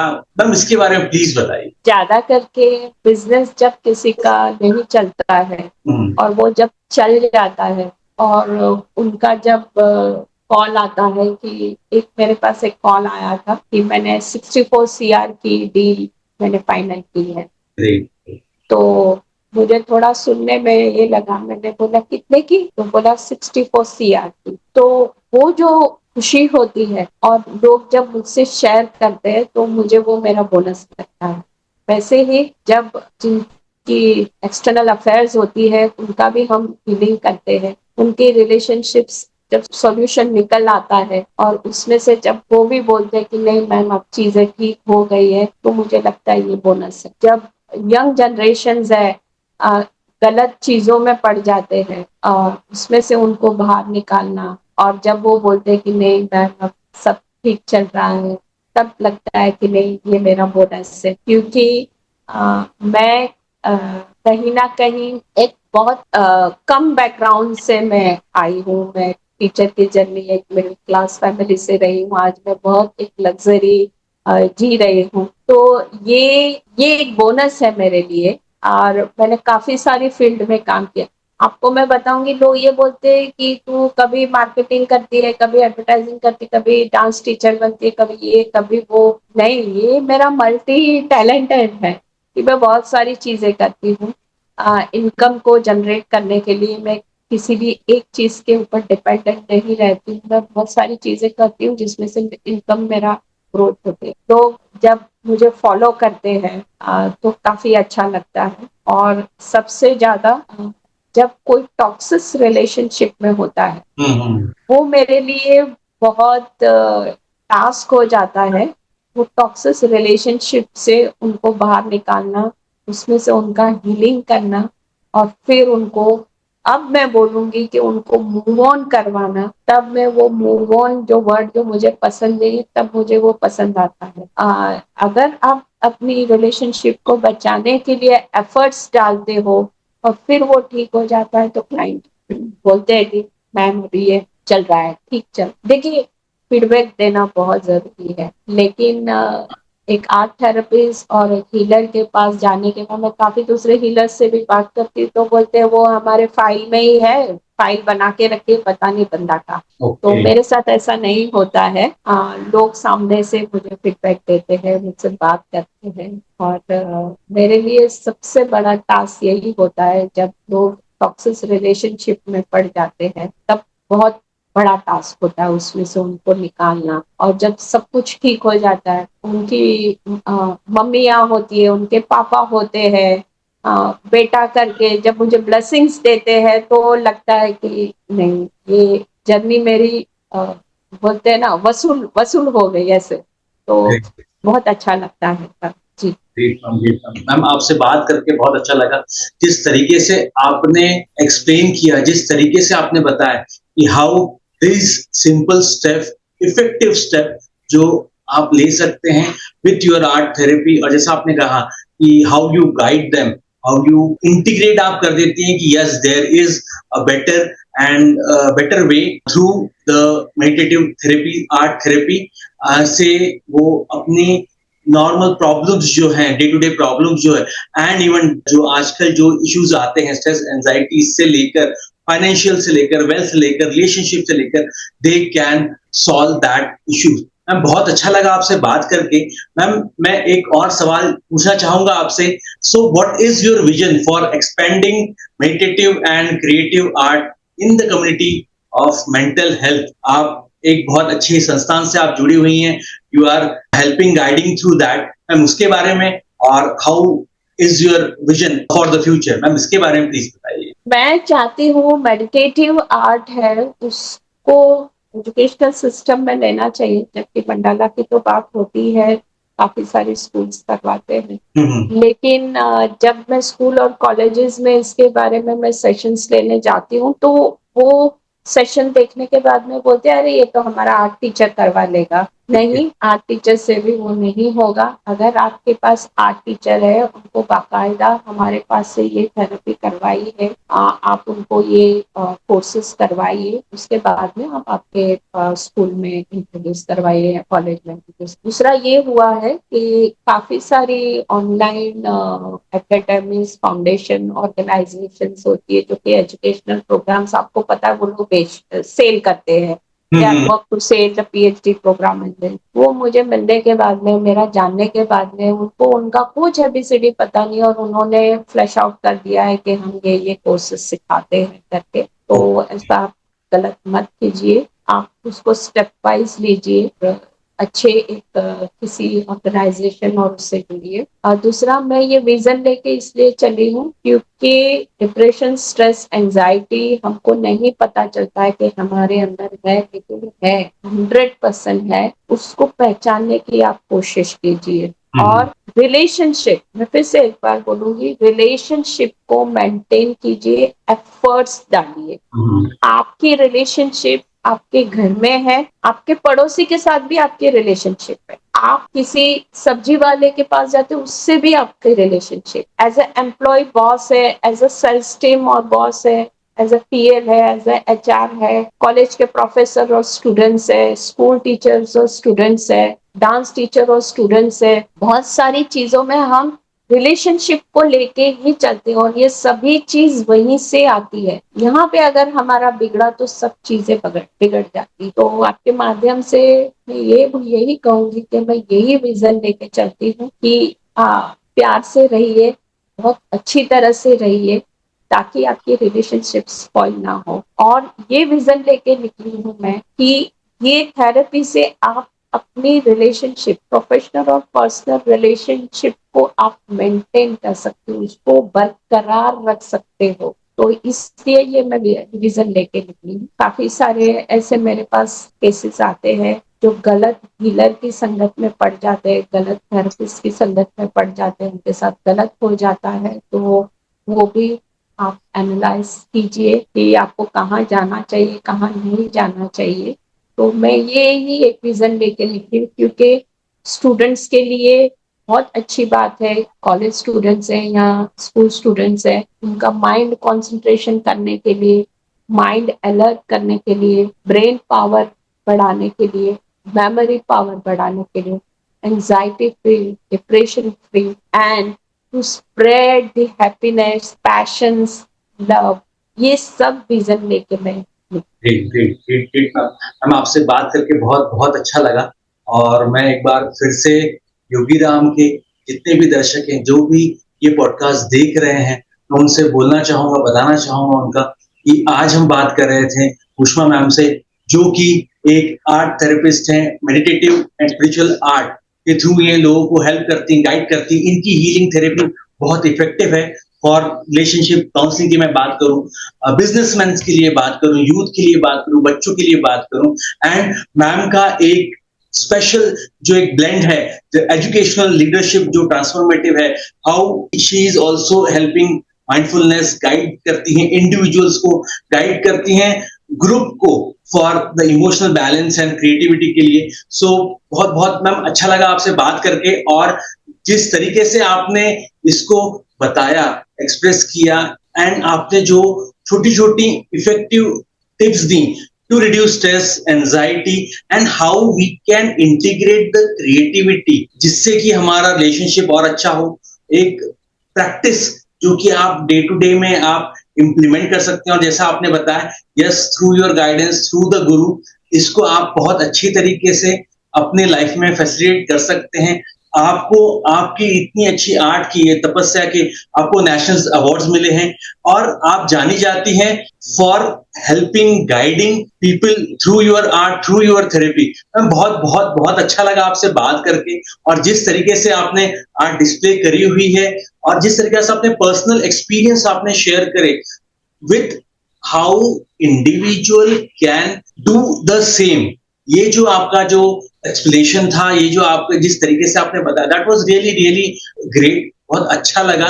और मैं एक रिक्वेस्ट करना चाहूंगा सारे योगी राम के दर्शकों की तरफ से कि ma'am at the end of the podcast आप वो क्या एक मैसेज देना चाहेंगे सारे लिसनर्स को जो आपसे जुड़ना चाह रहे हैं, जो आपसे गाइडेंस लेना चाह रहे हैं, जो योगी राम के व्यूअर्स हैं। जी हाँ, अगर आपको मेरा आज जो भी मैंने एक्सप्लेन किया या जो भी मैंने बातें बताई उससे अगर आपको ये सब कुछ सिम्टम्स लगते हैं तो प्लीज आप कंसल्टिंग कीजिए। मुझसे नहीं करना है तो आप किसी और कंसल्टिंग से कीजिए, मुझसे भी आप कर सकते हैं। फोन नंबर्स और दिए जाएंगे इसके ऊपर, एज वेल एज अहमदाबाद के जो लोग हैं जो कि गुजरात के हैं, तो अहमदाबाद में मेरा आश्रम रोड पे प्रयोगशाला है, वहाँ पे मेरे सेशंस चलते हैं, 1 डे के होते हैं। उसके बाद में हम महाराष्ट्र में लेते हैं जो कि मैं फिलहाल उसकी मैं वेन्यू अब तक नहीं फिक्स कर पाई हूँ और मेरा खुद का जो सेंटर है वो बोरसद में है, गुजरात में है। वैसे ही आनंद विद्यानगर में भी मेरा एक सेंटर चलता है, तो आप वहाँ पे भी आके मिल सकते हैं, जो कि महिला आयोग केंद्र है वहाँ पे, बाढ़ महिला आयोग केंद्र गवर्नमेंट का है मेरा, वहाँ पे भी सेशंस चलते हैं। फिलहाल अभी मैं आनंद में, जो कि गुजरात में जो रहते हैं उनके आनंद में भी मेरा एक महिला आयोग केंद्र है, उसके अंदर मेरा चल रहा है, बात चल रही है वहाँ पे। तो मेरे इस तरह से सेंटर्स होते हैं और अगर आप ऑल ओवर इंडिया से कहीं से हो तो आप फिर मेरे से रेसिडेंटल कोर्सेज ले सकते हैं। आप यहाँ पे आ सकते हो, आपके रहने की, आपकी फूड की व्यवस्था, your stay and not a simple stay, we give you a luxury stay, we give you a food, we give you all the facilities और आप ये कोर्स हमारे साथ 3 दिन के लिए कर सकते हो। वो ये चीजें हैं। मैं फिर से एक बार बता दूं, मैं ऑनलाइन कोर्सेज नहीं करवाती हूँ, मैं सिर्फ कंसल्टिंग करती हूँ, मैं सिर्फ एनालिसिस करती हूँ। आपको इस चीज से अगर बाहर निकलना है, आपको हीलिंग करना है, तो आपको मेरे साथ उस एनवायरनमेंट में एटलीस्ट 2 डेज 3 डेज आपको रहना ही पड़ेगा। Great ma'am, great ma'am. Ma'am आपसे बात करके बहुत बहुत अच्छा लगा और पता ही नहीं चला इतना टाइम ये हो गया एंड जिस तरीके से आपने बताया, I think everyone, every viewer will enjoy this thing. एक बार फिर से मैं योगी राम के सारी टीम की तरफ से, योगी राम के सारे व्यूअर्स की तरफ से आपका शुक्रिया करना चाहूंगा। Thank you, thanks for your precious time और आगे भी हम आप ऐसे ही हमारे साथ जुड़े रहें और आगे भी अलग अलग आर्ट्स के बारे में और डिटेल में और अलग अलग टॉपिक्स के बारे में हमें अपना प्रेशियस टाइम दें। Thank you. जय स्वामी नारायण, राधे राधे, सीताराम, जय माता जी।